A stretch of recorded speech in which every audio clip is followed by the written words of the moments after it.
ওকে, তোমরা কি স্ক্রিন দেখতে পাচ্ছ যে Jio final division math lecture 1? জি। তো দেখো, আমাদের আজকে হচ্ছে ম্যাথের উপরে ফার্স্ট লেকচার, টপিক হচ্ছে নাম্বারস। এখন নাম্বারের থেকে তোমার অ্যাডমিশন টেস্টে কি ধরনের কোশ্চেন আসে অ্যাকচুয়ালি? তো এটা থেকে নাম্বারের মেইন টপিক থেকেও কোশ্চেন আসে, এটা থেকে মিক্স টাইপেরও কোশ্চেন আসে। মেইন টপিকটা কিরকম, যে এই নাম্বারের ভিতরে স্পেসিফিক কিছু কিছু টাইপ আছে, যে তোমার ধরো এখানে মূলদ সংখ্যা, অমূলদ সংখ্যা, মৌলিক সংখ্যা, বা তোমার জোড় বিজোড় সংখ্যা, পাশাপাশি এই সংখ্যার ভিতরে যত তত বড় ছোট, তারপর বৃহত্তম ক্ষুদ্রতম, এই ধরনের কিছু অ্যানালাইসিস এর কোশ্চেন দেয়। এছাড়া তোমার আরো কিছু টপিক আছে, যেমন তোমার মৌলিক সংখ্যা কতগুলো আছে এই রেঞ্জের ভিতরে, বা তোমার দশমিক ভগ্নাংশ যেগুলা সেগুলোর ভিতরে গুণ এবং ভাগের নিয়মটা কিরকম, কিভাবে সলভ করতে হয়, বা পরিমাণগত কিছু তথ্য আছে, যেমন তোমার আমরা 9-10 বা ক্লাস 8-এ থাকতে জেনারেল ম্যাথে কিছু টপিক পড়ছিলাম, যে হচ্ছে এত গজে এত মাইল, বা এত ইঞ্চিতে এত সেন্টিমিটার। তো এই যে ইনফরমেশন গুলো, এগুলাকে রিলেট করে এখানে মিক্স টাইপের কোশ্চেন দেয়। আবার তোমার পৌনপুনিকের কিছু টপিক ছিল, যে কিভাবে সাধারণ ভগ্নাংশ থেকে পৌনপুনিক, বা পৌনপুনিক থেকে সাধারণ ভগ্নাংশ। তো মোরলেস এই টাইপের কোশ্চেন গুলাই জিউতে আসে। ঠিক আছে। তো আমরা এখানে একদম বেসিক থেকে অ্যাডভান্স লেভেল পর্যন্ত পুরোটাই কভার করব, যাতে করে আমাদের এই নাম্বারের উপরে কোনো ধরনের দুর্বলতা না থাকে। যদি নাম্বার বা সংখ্যা পদ্ধতি বা সংখ্যা রিলেটেড কোশ্চেনের উপর তোমার যদি উইক পয়েন্ট থেকে যায়, তুমি ফার্দার পার্সেন্টেজ, রেশিও, তারপরে ইন্টারেস্ট, বা তোমার যে বীজগণিতের যেগুলো আছে, কোনো কিছুই তুমি ঠিকঠাক ভাবে কোপ আপ করতে পারবে না। তো এই ক্লাসটা সবাই একটু মনোযোগ দিয়ে বোঝার ট্রাই করবো। যদি কোনো কিছু জানার থাকে, কোয়েরি থাকে, সাথে সাথে আমাকে জিজ্ঞাসা করবা। এখন দেখো, আমাদের যে রিভিশন প্ল্যান, সেখানে এটা হচ্ছে first lecture and math revision 1। এভাবে সিকোয়েন্সিয়ালি আমরা বাকি যে রিভিশন ক্লাসগুলো আছে এগুলো কভার করব। ওকে। খেয়াল করো, বাস্তব সংখ্যা বা রিয়েল নাম্বারস, এই যে এটা একটা ট্রি, যদি আমি হিসাব করি, এটাকে দুইটা ভাগে ভাগ করা হয়েছে, একটা হচ্ছে রেশনাল আর একটা হচ্ছে ইরেশনাল। রেশনাল নাম্বারকে বাংলাতে বলা হয় মূলদ সংখ্যা। তো আমাদের জাহাঙ্গীরনগরে যেহেতু বাংলা ভার্সনই আসবে সবকিছু, তো আমরা হচ্ছে এটাকে বাংলাতেই কনসিডার করব। তো মূলদ সংখ্যা আমাদেরকে আইডেন্টিফাই করতে হবে। কিভাবে আইডেন্টিফাই করব? What is the way? বলো, যে এটা মূলদ সংখ্যা। পি বাই কিউ আকারে প্রকাশ করে। রাইট, পি বাই কিউ ফরম্যাটে যদি আমি প্রকাশ করতে পারি কোনো কিছুকে, দ্যাট মিনস সেটা হচ্ছে মূলদ সংখ্যা। আর অমূলদ সংখ্যা কি? ঠিক তার রিভার্স, অর্থাৎ পি বাই আকারে কিউ আকারে। প্রকাশ করা না হ্যাঁ, মানে যে এই যে অমূলদ হচ্ছে তোমার, যেটা পি বাই কিউ ফরম্যাটে প্রকাশ করা যাবে না। এখন এর ভিতরে কিছু স্পেসিফিক জায়গা আছে যেখান থেকে অ্যাডমিশন টেস্টে কোশ্চেন দেয়। তোমাকে এমন বলবে না যে খুব সহজ ভাবে এটা মূলদ সংখ্যা, ওইটা মূলদ সংখ্যা। জাহাঙ্গীরনগর কখনোই সহজ কোশ্চেন দেয় না। সে ফর এক্সাম্পল, আমি তোমাকে একটা সংখ্যা দিলাম, যে √80 / √125, এটাকে মূলদ না অমূলদ আমাকে বলো তো কেউ একজন। অমূল্য। আচ্ছা, এটাকে অমূলদ বলছো। আর এনিওয়ান এলস? আরেকজন তো, এটা ছেলেদের মধ্যে মূলদ। একজন তো। আচ্ছা, তুমি বলতেছো মূলদ, ও এটা বলছো মূলদই অমূলদ। ভাইয়া। ওকে। তো দেখো, এখানে অ্যাকচুয়ালি জাহাঙ্গীরনগরে এই ধরনের ট্রিকি কোশ্চেনই দেয়। এই যে 80, এটার সাথে রুট আছে, এদিকে তোমার রুট আছে, রুট দেখলেই সবাই ভাবে যে এটা মেবি অমূলদ অমূলদ হবে এরকম, কিন্তু অ্যাকচুয়ালি না। তুমি 80-কে কিভাবে ভাঙতে পারো? 5 ষোলো 80 হয় না? বলো তো। হুম। 5 ষোলো 80, আবার জি। তোমার হচ্ছে এই যে এদিকে তোমার 125-কে যদি ভাঙি, 5 × 16, এটাকে 5 × 25, 5 × 25 125। এখন দেখো, 16-কে তো তুমি রুটের বাইরে নিয়ে আসতে পারো, কারণ রুট রুট 16 মানে কি? অনলি 4, মানে 4√5। আর 25-কেও তুমি রুটের বাইরে নিয়ে আসতে পারো, দ্যাট মিনস 5√5। তো এই √5 কাটা চলে যায়, মাঝখান থেকে শুধু 4/5 থাকে। That is the example of P by Q. তার মানে এটা দেখো, এখান থেকে কনভার্ট হয়ে এই যে রেশনাল নাম্বারের যে ফরম্যাটটা, সেটার সাথে মিলে গেছে। তো দ্যাটস ওয়াই তোমার এটা তখন মূলদ সংখ্যা হয়ে যায়। তো আমরা যদি বেসিকলি চিন্তা করি যে মূলদ সংখ্যার মধ্যে কি কি আছে, মূলদ সংখ্যার মধ্যে তোমার স্বাভাবিক সংখ্যা আছে, তারপর তোমার দশমিক নাম্বার থাকতে পারে। স্বাভাবিক সংখ্যা কোনগুলা? সাপোজ ধর আমি বললাম 1 2 3 4 5, এগুলা কি মূলদ সংখ্যা? হ্যাঁ, অবশ্যই মূলদ সংখ্যা, কেননা এইটাকে পি বাই কিউ ফরম্যাটে প্রকাশ করা যায়। তুমি ওয়ানের নিচে একটা ওয়ান দাও, টু এর নিচে ওয়ান দাও, থ্রি নিচে ওয়ান দাও, ফোর এর নিচে ওয়ান দাও, ফাইভ এর নিচে ওয়ান দাও, কোনো প্রবলেম আছে? কোনো প্রবলেম নাই, কারণ কোনো কিছুর নিচে ওয়ান দিলেও যা, না দিলেও তা। সো সেই হিসাবে এটাকে যেহেতু পি বাই কিউ ফরম্যাটে প্রকাশ করা যায়, বা ওয়ান দিলে কোনো প্রবলেম নাই, দ্যাট মিনস এটা মূলদ সংখ্যা। তার মানে এই যে ন্যাচারাল নাম্বার গুলো, এগুলা কি মূলদ সংখ্যা। এখন ন্যাচারাল নাম্বার বলতে কি বোঝায়? কেউ কি বলতে পারবে যে ন্যাচারাল নাম্বার অ্যাকচুয়ালি বুঝবা কিভাবে এটা ন্যাচারাল নাম্বার বা স্বাভাবিক সংখ্যা? ন্যাচারাল নাম্বারের একদম লোয়েস্ট নাম্বার কত? এক। মানে ন্যাচারাল নাম্বার এক, ওকে ফাইন। তো কেন এটা এক থেকে শুরু হয়? আর এটাকেই কেন এক থেকে শুরু হলে কেন ন্যাচারাল বলা হয়, মানে রিজনটা কি, কোনো আর্গুমেন্ট বলো। আচ্ছা আমি বলে দিচ্ছি, এটা হইতেছে তোমার, আমরা যখন ন্যাচারাল নাম্বার বলি দ্যাট মিনস সেটা স্বাভাবিক সংখ্যা। তো স্বাভাবিকভাবে যদি আমি তোমাকে বলি একটা নাম্বার চিন্তা করো, বা তুমি একটা নাম্বার বলো, তো স্বাভাবিকভাবে তুমি কি অ্যান্সার করবা? তুমি তো যে কোনো একটা সংখ্যা অ্যান্সার করবা যেটা জিরোও না, নেগেটিভও না। তুমি পজিটিভ রেঞ্জেরই যে কোনো একটা নাম্বার বলবা। এক বলতে পারো, দুই বলতে পারো, 20 বলতে পারো, 100 বলতে পারো, 500 বলতে পারো, কিন্তু তুমি কি আমাকে স্বাভাবিকভাবে এটা বলবা যে -20? তোমার তোমার কি মাথা থেকে ওই সেন্স আসবে? আমি জিজ্ঞেস করলাম একটা, মানে স্বাভাবিক সংখ্যা বলো, তুমি তো সেটা বলবা না, তুমি -20 বলবা না, আবার তুমি জিরোও বলবা না। তো তোমার মাথায় ইনস্টিংক্ট থেকে যেটা স্বাভাবিকভাবে আসে সেইটা থেকেই শুরু হয়, তার মানে ওয়ান থেকে শুরু হয়ে উপর পর্যন্ত সবকিছু হতে পারে। That is natural number. আচ্ছা, তো এরপরে এই মূলদ সংখ্যার মধ্যে আর কি হইতে পারে? মূলদ সংখ্যার মধ্যে তোমার হইতে পারে যেমন ডেসিমাল যে নাম্বার গুলা, যেমন 0.5 বললাম, এইটা কেন মূলদ সংখ্যা? এটাকে দেখো তুমি 1/2 আকারে ফরম্যাটে প্রকাশ করতে পারো। বা তোমার কিছু জিনিস আছে না যেটাকে আমরা এইভাবে লিখি, 0.23, উপরে একটা ফোঁটা, তার উপরে আরেকটা ফোঁটা, মানে এটাকে কি বলা হয়? এই উপরে ফোঁটা দিলে এটাকে কি বলা হয় বলো? পৌনপুনিক। পৌনপুনিক। তো এইটাও কিসের মধ্যে পড়বে? মূলদ সংখ্যার মধ্যেই পড়বে, কারণ এইটাকেও কিন্তু কনভার্ট করে সাধারণ ভগ্নাংশে পরিণত করা যায়। তো সাধারণ ভগ্নাংশ মানে কি, যে p/q ফরম্যাটে প্রকাশ করা যায়। তো দ্যাটস ওয়াই এই জিনিসগুলা সবই হচ্ছে মূলদ সংখ্যা। এখন নাও দ্য কোশ্চেন ইজ, তাহলে অমূলদ কোনগুলা যেটাকে p/q ফরম্যাটে প্রকাশ করা যাবে না? তো এইটারই এক্সাম্পল গুলো আমরা এখানে কোথায় লিখবো? স্লাইডে থাকলেই তো বেটার, তাই না? তোমরা পরে যদি রিভিশন দিতে পারো। এনিওয়ে আমি এখানেই লিখি, তোমরা যাতে পরে দেখতে পারো জিনিসগুলা। ধরো এইটার এক্সাম্পল গুলো এখানে নিয়ে আসলাম, আমি এখানে এক এক করে লিখি। তো অমূলদ হচ্ছে কি, যেটা p/q ফরম্যাটে প্রকাশ করা যাবে না। এখন তার মধ্যে তোমার √2 আছে, তারপরে পাই আছে, তারপরে আছে, এগুলা। এখন √2 কেন অমূলদ? তুমি দেখবা √2 যে ভ্যালুটা, এটা কিন্তু শেষে গিয়ে থামে না। যেমন আমরা যখন বলি 1.5, এটা 1.5-এ গিয়ে আমরা থেমে গেছি, কিন্তু এই যে যেগুলো অমূলদ সেগুলো কিন্তু লাস্টের যে নাম্বারটা সেটা থামে না, চলতেই থাকে। যেমন আমরা যদি এইটার কথা বলি, পাইয়ের কথা বলি, পাইয়ের ভ্যালু কত বলো তো? What is the value of পাই? 3.1416, তারপরে আরো আছে ইনফিনিটি। হ্যাঁ, 3.14159, এভাবে ডট ডট করে অনেক পর্যন্ত, মানে এটা আজ পর্যন্ত সুপার কম্পিউটার দিয়েও বের করা যায় না যে অ্যাকচুয়ালি পাইয়ের মানটা কোথায় গিয়ে থামে।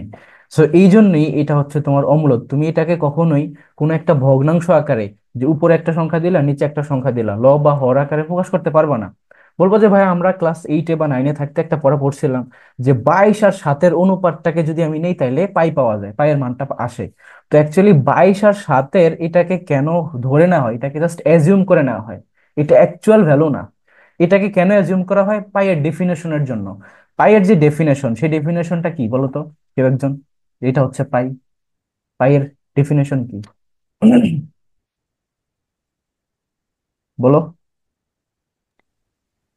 বৃত্তের ব্যাস ও পরিধির অনুপাত হচ্ছে পাই। আহ তোমার অ্যান্সার পার্শিয়ালি কারেক্ট, বাট পুরোপুরি কারেক্ট না। কেন কারেক্ট না? তুমি আগে ব্যাস বলছো, পরে পরিধি বলছো। তোমাকে আগে পরিধি বলতে হবে, পরে ব্যাস বলতে হবে, তাইলে কারেক্ট হইতো। কেননা আমাদের যেটা পরিধি সেটা থাকবে উপরে, অর্থাৎ বৃত্তের পরিধি কি 2πr না? সেটা উপরে থাকবে। আর ব্যাস, যেটা ব্যাস মানে কি, শুধু আর না টু আর? বলো। 2r। ঠিক টু আছে, আর কেননা আর হচ্ছে ব্যাসার্ধ। তো এই 2ও কাটা চলে যায়, আরও কাটা চলে যায়, মাঝখান থেকে এই যে দেখো পাই চলে আসছে। তো পাই এখান থেকেই আসে, অর্থাৎ একটা বৃত্ত যখন তুমি আঁকবা, সেটার পরিধি যা হবে আর তার যে ব্যাস, এইটাকে যদি তুমি ভাগ করো তখনই তুমি পাইয়ের মানটা পাবা। তো ধরে নেওয়া হয় যে কোনো একটা বৃত্তের পরিধি যদি 22 মিটার হয় আর তার ব্যাস যদি 7 মিটার হয়, তাহলে যে রেশিওটা আসবে সেটা পাইয়ের সমান আসবে। তো ওইখান থেকে ওইটা এজিউম করে নেওয়া হয়, কিন্তু পাইয়ের যে অ্যাকচুয়াল ভ্যালু এটা আজ পর্যন্ত সুপার কম্পিউটার দিয়েও বের করা যায়নি। আর এই জন্যই পাইয়ের এত বেশি ধরো প্রায়োরিটি। পাই দিবস কবে? পাই দিবস পালিত হয়, পাই দিবস কবে? 14 মার্চ। 14 মার্চ। কেন আসে? এই যে দেখো পাইয়ের যে ভ্যালুটা, এই যে তিন, তিন হচ্ছে কি 3 নম্বর মাস, তার মানে জানুয়ারি ফেব্রুয়ারি মার্চ। তিন, তিনের কারণে 3 নম্বর মান্থ। ওকে, যে জানুয়ারি ফেব্রুয়ারি মার্চ। আর এই যে এরপরে 14 আছে, যেহেতু 14, তার মানে 14তম তারিখ, তার মানে মার্চের 14 তারিখ। বোঝা গেছে? এটা হচ্ছে পায়ের দিবস, মনে থাকে যেন। আর পায়ের ধরো যদি তুমি যদি কেক কাটতে পারো, এই যে 159, তার মানে একটা 59 মিনিটে তুমি কেক কাটবা পায়ের জন্য, মানে পায়ের প্রতি ভালোবাসা থেকে। আচ্ছা। আর হচ্ছে তোমার ওই যে আমরা ন্যাচারাল লগ এবং লগের যে ম্যাথগুলো করতে গেছিলাম, সেখানে আমরা দেখলাম যে লগের ভিত্তি দুইটা হইতে পারে, একটা হইতে পারে তোমার 10 আর একটা হইতে পারে তো ওই এখান থেকে আসছে। ঠিক আছে, এরও একটা ভ্যালু আছে, 2.818 এরকম একটা ভ্যালু আছে। ওকে, তো এটাও মনে রাখবা। আর √2 ভ্যালু কত বলো তো? √2 অ্যাকচুয়াল ভ্যালু কত? 1.414। 1.414, গুড। √3? 1.732। √3 হচ্ছে 1.73, ওকে ফাইন। আর √5? 2.236। 2.23, গুড, তুমি তো সেই। আচ্ছা, সো এখন দেখো, এই যে তিনটা কেন বললাম, অনেক সময় তোমাদেরকে বলবে √2 এবং √3 মধ্যে যে কোনো একটা মূলদ সংখ্যা বলো। তো তুমি √2 এর ভ্যালুও জানো না, √3 এর ভ্যালুও জানো না, তাহলে এর মাঝখানে কি আছে সেটা তুমি বের করবে কিভাবে? তোমার একটা এমসিকিউ শেষ জাহাঙ্গীরনগরের। তো দ্যাটস কিছু বেসিক জিনিস আছে, এগুলো একটু জানতে হবে। Okay fine. এখন এই যে এই সংখ্যাগুলা √2, √3, √5, পাই, তারপর এগুলাকে কিন্তু p/q ফর্মেটে প্রকাশ করা যায় না। ঠিক আছে, আর এই যে এগুলার ভ্যালু গুলা কখনো গিয়া শেষ হয় না। এই যে আমি এখানে 7.3 নিছি, জাস্ট দুইটা নিছি তাই আর কি, বাট এটা অনেক দূর পর্যন্ত যাবে, মানে এটার শেষে গিয়ে কোথায় থামবে এটা আমরা বলতে পারতেছি না। তো এই জন্যই এগুলো হচ্ছে অমূলদ সংখ্যা। আর ধনাত্মক সংখ্যা যেটা পজিটিভ, মানে জিরোর উপরে। আর অঋণাত্মক সংখ্যা হচ্ছে তোমার তাও, এটা হচ্ছে পজিটিভ আর এটা হচ্ছে নন পজিটিভ। তার মানে ধরো এখানে অধনাত্মক যেগুলা, জিরো অথবা নেগেটিভ এগুলো আসবে। তো আমাদের এখানে আমাদের যে রেঞ্জটা সেটা ধরো জিরো, আর এই পাশে পজিটিভ, এই পাশে নেগেটিভ। তো জিরো আবিষ্কার করছে কারা সর্বপ্রথম? আর্যভট্ট। আর্যভট্ট। মানে ভারতীয়রা, ঠিক আছে, আর্যভট্ট বলতে পারো স্পেসিফিকলি। আর এই যে হোল নাম্বার যদি বলা হয়, হোল নাম্বার হচ্ছে তোমার জিরো সহকারে পজিটিভ যেটা, সেটাকে হোল নাম্বার বলা হয়। এটা মনে রাখবা। পূর্ণ সংখ্যা কোনগুলা? যেগুলা তোমার এই যে এখানে আমরা যেগুলা বলতেছি 1 2 3 4 5, এগুলো পূর্ণ সংখ্যা এরকম। ফ্র্যাকশন হচ্ছে ধরো এই যে 0.5, এটা হচ্ছে ফ্র্যাকশন। প্রাইম নাম্বার বা মৌলিক সংখ্যা ইংরেজিতে কি বলা হয়? Prime number. This is very very important, এটা আমরা ইন ডিটেলস একটু পরে শিখবো। তো আমাদের এই যে ট্রিটা, এটা মোটামুটি সবাই বুঝতে পারছো, যে বাস্তব সংখ্যার এই যে ক্লাসিফিকেশনটা, বলো। এখানে কারো জি কোনো ভাইয়া। ডাউট আছে কিনা? ওকে, এখন চলে আসো যে তোমার আমরা যেই ডেসিমাল পদ্ধতি ইউজ করি, নাম্বারের ভিতরে অনেক ধরনের পদ্ধতি আছে। তোমরা যখন আইসিটি পড়ছো সেখানে দেখছো হয়তো বাইনারি ছিল। বাইনারিতে কি কি আছে? বাইনারি ডিজিট কয়টা? হুম? দুইটা। কি কি? দুইটা। 0 আর 1। আর বাইনারি ইউজ করা হয় কিসের ক্ষেত্রে? বাইনারি দিয়ে কি চলে? প্রোগ্রামিং। মানে কম্পিউটার আর কি, ইন এসেন্স, রাইট। এরপর তোমার ডেসিমাল যেটা, সেটাতে মোট অঙ্ক বা ডিজিট হচ্ছে 10টি। কি কি? 0 থেকে 9 পর্যন্ত 10টি। এখন এই যে জিরো যেটা, এটাকে বলা হয় অভাব জ্ঞাপক অথবা সাহায্যকারী বা হেল্পিং নাম্বার। আর 1 থেকে 9 পর্যন্ত এগুলাকে বলা হয় তোমার সার্থক অঙ্ক বা তোমার ইন্ডিপেন্ডেন্ট নাম্বার। এখন কেন জিরোকে তোমার সাহায্যকারী বা অভাব জ্ঞাপক বলা হয়? অভাব জ্ঞাপক বলার পেছনে মেইন কারণ হচ্ছে জিরোর কোনো অ্যাকচুয়াল ভ্যালু নাই। তুমি জিরো ধরো, তোমার কাছে জিরো মানে কি? তোমার কাছে কোনো টাকা পয়সা নাই, তোমার পকেট খালি। এখন তুমি দোকানে গিয়ে বলবা যে আমাকে একটা চকলেট দেন, দিবে? তোমার কাছে তো টাকাই নেই, দিবে না। তার মানে তোমার এটা অভাব জ্ঞাপক, তুমি অভাবের ভিতরে আছো। সাহায্যকারী কিভাবে? যখন সেটা অন্য একটা সার্থক সংখ্যার সাথে অ্যাড হয়, তখন সেইটাকে সে মাল্টিপ্লাই করে বা তোমার সেইটার মান বাড়ায় দেয়। যেমন একের সাথে তুমি শূন্য দাও, 1 থেকে সেটা 10 হয়ে গেল, আরেকটা দাও 100 হয়ে গেল, আরেকটা দাও 1000 হয়ে গেল। তার মানে জিরো যখন অন্য কিছুর সাথে যুক্ত হয়, তখন সেটাকে হেল্প করে, কিন্তু নিজে অ্যাকচুয়ালি অবজ্ঞাপক, নিজে খুবই হতদরিদ্র। ওকে, তো এই জিনিসটা আই গেস সবাই বুঝছো। এখন চলে আসো এই যে এই জায়গাটা, এটা থেকে তোমাদেরকে বিউপিতে আজকে FA/SSA একটা কোশ্চেন দিছে, রাইট? কোশ্চেনটা কি ছিল বলো তো একজন?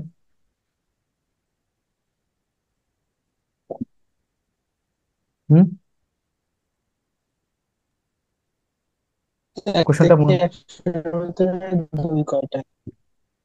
1 থেকে 100 ভিতরে দুই কয়টা, মানে how many twos are there in between 1 to 100? তার মানে 1 থেকে 100 পর্যন্ত দুই কতবার আছে? তো দেখো, আমি এখানে তোমাদেরকে পড়াই দিয়েছিলাম ফার্স্টের দিকে যে 1 থেকে 100 পর্যন্ত শূন্য আসে টোটাল 11 বার। ঠিক আছে, 1 থেকে 100 পর্যন্ত এক সংখ্যাটা আছে কতবার? 21 বার।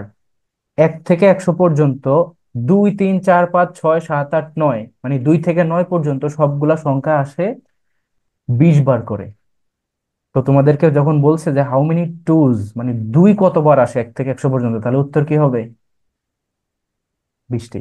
এটা পারছো সবাই? বলো তো। আচ্ছা, কেউ কি আছে যে পারো না এটা? না পারাটা স্বাভাবিক, তোমরা অনেকে ম্যাথ ক্লাস করো না, মানে আমি জানি শুরুর দিকে যারা এসটি গ্রুপ থেকে ছিল ওরা হয়তো ম্যাথ ক্লাস গুলো করছে, নতুনরা করো নাই। তোমরা দেখি নাছোড়বান্দা। যাই হোক, এখন এই যে 1 থেকে 100 পর্যন্ত শূন্য বললাম 11টি, এখন এক বললাম 21টি, 2 থেকে 9 পর্যন্ত বললাম 20টি করে আসে। তো আমি তোমাদেরকে একটা কোশ্চেন দিলাম যে 1 থেকে 100 পর্যন্ত 5 কয়বার আসে বলো তো? 20 বার। 20 বার। 20 বার। 20 বার। 0 থেকে 100 পর্যন্ত শূন্য কতবার আছে বলো তো?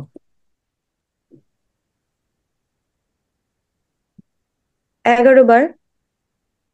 আবারও কোশ্চেন করতেছি, শূন্য এটা থেকে বারো 100 বার পর্যন্ত। হ্যাঁ, এটা হচ্ছে 12 বার। 12 বার। কেননা আমি তখন রেঞ্জ চেঞ্জ করে এখানে 0 থেকে 100 বলে দিছি। তো শূন্য এক্সট্রা একটা অ্যাড করে দেওয়াতে এই শূন্য এখানে একটা বেড়ে যাবে। তাহলে কত হবে? 12 হবে। এগুলো ধরো তোমাদেরকে মডিফাই করে ডিপ লেভেলে কোশ্চেন দিলে দিতে পারে জাহাঙ্গীরনগরে, বাট এই ধরনের সিলি কোশ্চেন যেহেতু দেওয়ার কথা না। ওকে, যেহেতু এছাড়াও অনেক অ্যাডভান্স লেভেলে কোশ্চেন দেওয়ার মতো জিনিস আছে তো টিচারদের কাছে, এইটাই গাইজ দিবে না। তারপরে মনে রাখতে পারো এই আর কি। এখন আসলে যে ক্ষুদ্রতম এবং বৃহত্তম, এটা খুবই ইম্পর্টেন্ট একটা কনসেপ্ট। যে এক অঙ্ক বিশিষ্ট সংখ্যার ক্ষুদ্রতম সংখ্যা কত? 1। বৃহত্তম সংখ্যা কত? 9। কেননা এর উপরে গেলেই সেটা 2 অঙ্ক হয়ে যাবে, তাই না? যেমন দেখো 10, এটা কয় অঙ্ক বিশিষ্ট? 2 অঙ্ক বিশিষ্ট, সবচেয়ে লোয়েস্ট নাম্বার। আর 2 অঙ্ক বিশিষ্ট সবচেয়ে হাইয়েস্ট নাম্বার কত বলো তো?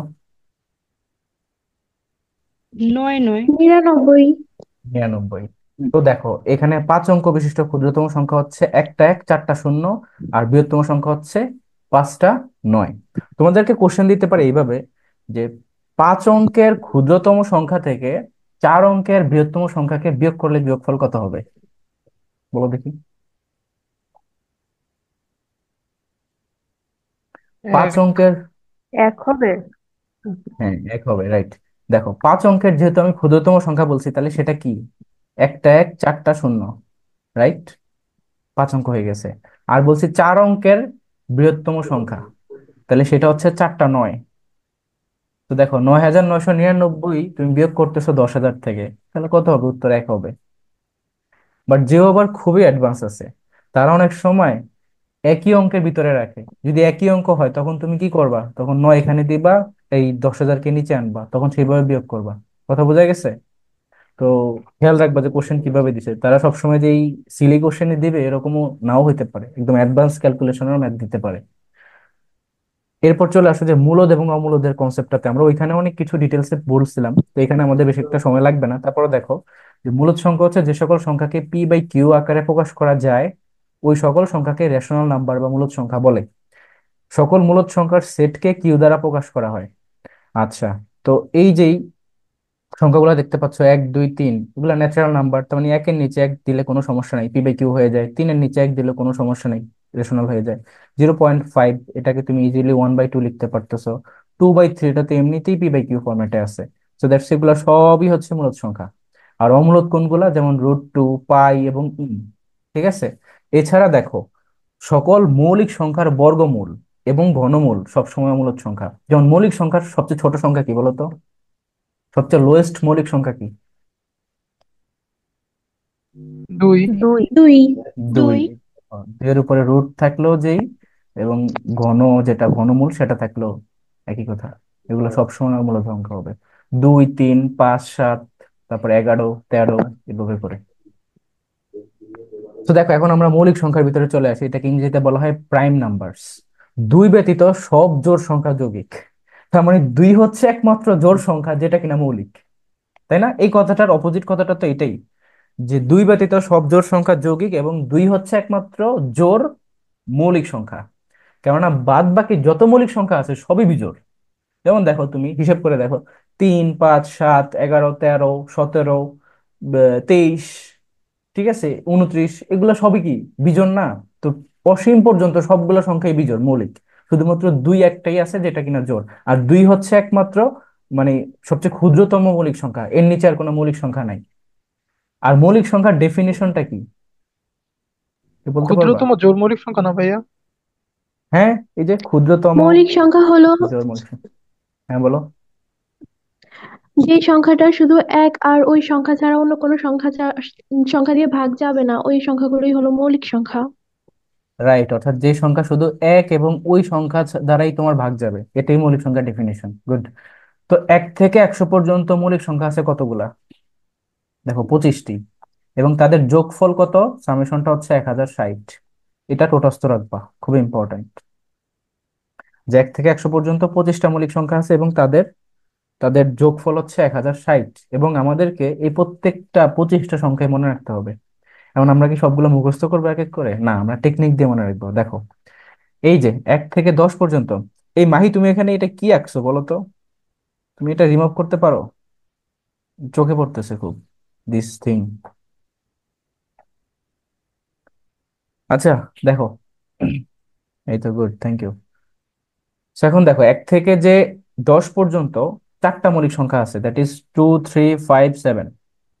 ঠিক আছে। 10 থেকে 20 পর্যন্ত আছে 11, 13, 17, 19। 20 থেকে 30 পর্যন্ত আছে দুটি, 23, 29।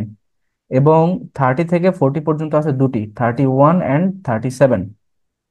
তারপর দেখো 40 থেকে 50 পর্যন্ত আছে তিনটি, 41, 43, 47। এভাবে 53, 59, 61, 67, 71, 72, 73, 79, 83, 89 এবং 97। তো অনেকে আছে যারা খুব মুখস্থ বিদ্যায় পারদর্শী, তারা চাইলে পুরোটা মুখস্থ করতেই পারো, বাট যারা আমার মতো যারা মুখস্থ করতে চাও না, তারা হচ্ছে এই টেকনিকটা মনে রাখতে পারো। সেটা হচ্ছে DD BBC BBC BA, DD BBC BBC BA. অথবা তুমি 4, 4, 2, 2, 3, 2, 2, 3, এরপরে 2, 1 এভাবে মনে রাখতে পারো। তো তোমার কাছে যেটা ফ্রুটফুল মনে হয় তুমি সেটা দিয়ে মনে রাখতে পারো। এখানে প্রথম ডি মানে কি? প্রথম ডি মানে হচ্ছে 1 থেকে 10 পর্যন্ত চারটা মৌলিক সংখ্যা আছে। এর পরের ডি মানে কি? 10 থেকে 20 পর্যন্ত তাও চারটা আছে। তারপরে বি মানে কি? 20 থেকে 30 পর্যন্ত দুইটা আছে, 30 থেকে 40 পর্যন্ত দুইটা আছে, 40 থেকে 50 পর্যন্ত তিনটা আছে। এভাবে সিকুয়েন্সিয়াল অর্ডারে 1 থেকে 100 পর্যন্ত টোটাল এই যে রেঞ্জটা দিয়ে মনে রাখা যায়। এখন সে ফর এক্সাম্পল তোমাকে কোশ্চেন দিল যে 30 থেকে 70 পর্যন্ত কতগুলো মৌলিক সংখ্যা আছে, তখন উত্তর কি হবে? 30 থেকে 70। দেখে দেখে অ্যান্সার করো।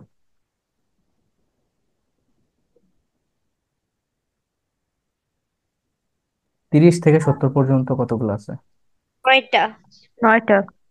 9টা। অর্থাৎ 30 থেকে যদি হয়, তাহলে আমরা যেটা আমাদের টেকনিক, এটা তো ধরো পরীক্ষা মনে থাকবে না, পরীক্ষা মনে থাকবে ডিডি বিবিসি বিবিসি বিএ। তোমরা ডিডি দিয়ে বের করি, ডিডি বিবিসি বিবিসি লাস্টে বিএ। তো এখানে দেখো, এটা হচ্ছে 1 থেকে 10, এটা হচ্ছে 10 থেকে 20, এটা হচ্ছে 20 থেকে 30। তার মানে আমরা এই পর্যন্ত এটুকু কোনোটাই নিব না, আমাদের 30 থেকে 70 বলছি, তাহলে এইটা আসবে 30 থেকে 40, 40 থেকে 50, 50 থেকে 60, 60 থেকে 70। তাহলে এই যে বক্সটা, এটা হিসাব করতে হবে। তার মানে এখানে 2, 3, 2, 2, তাহলে কত হবে? 5 আর 4 হুইচ ইজ 9, তার মানে 9টা। ঠিক আছে না? তো এইভাবে তোমাদেরকে কোশ্চেন দিতে পারে। বাট এখানে আমি তোমাদেরকে একটা মানে কথাগত পার্থক্য বলে দিই।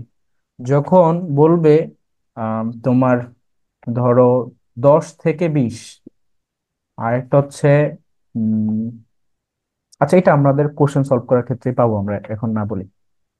এটা তোমাদের যখন এক্সাম নিবো না, তখন এই ধরনের একটা কোশ্চেন দিব, যাতে করে তোমার এক্সামে একটু মার্ক কম পাও।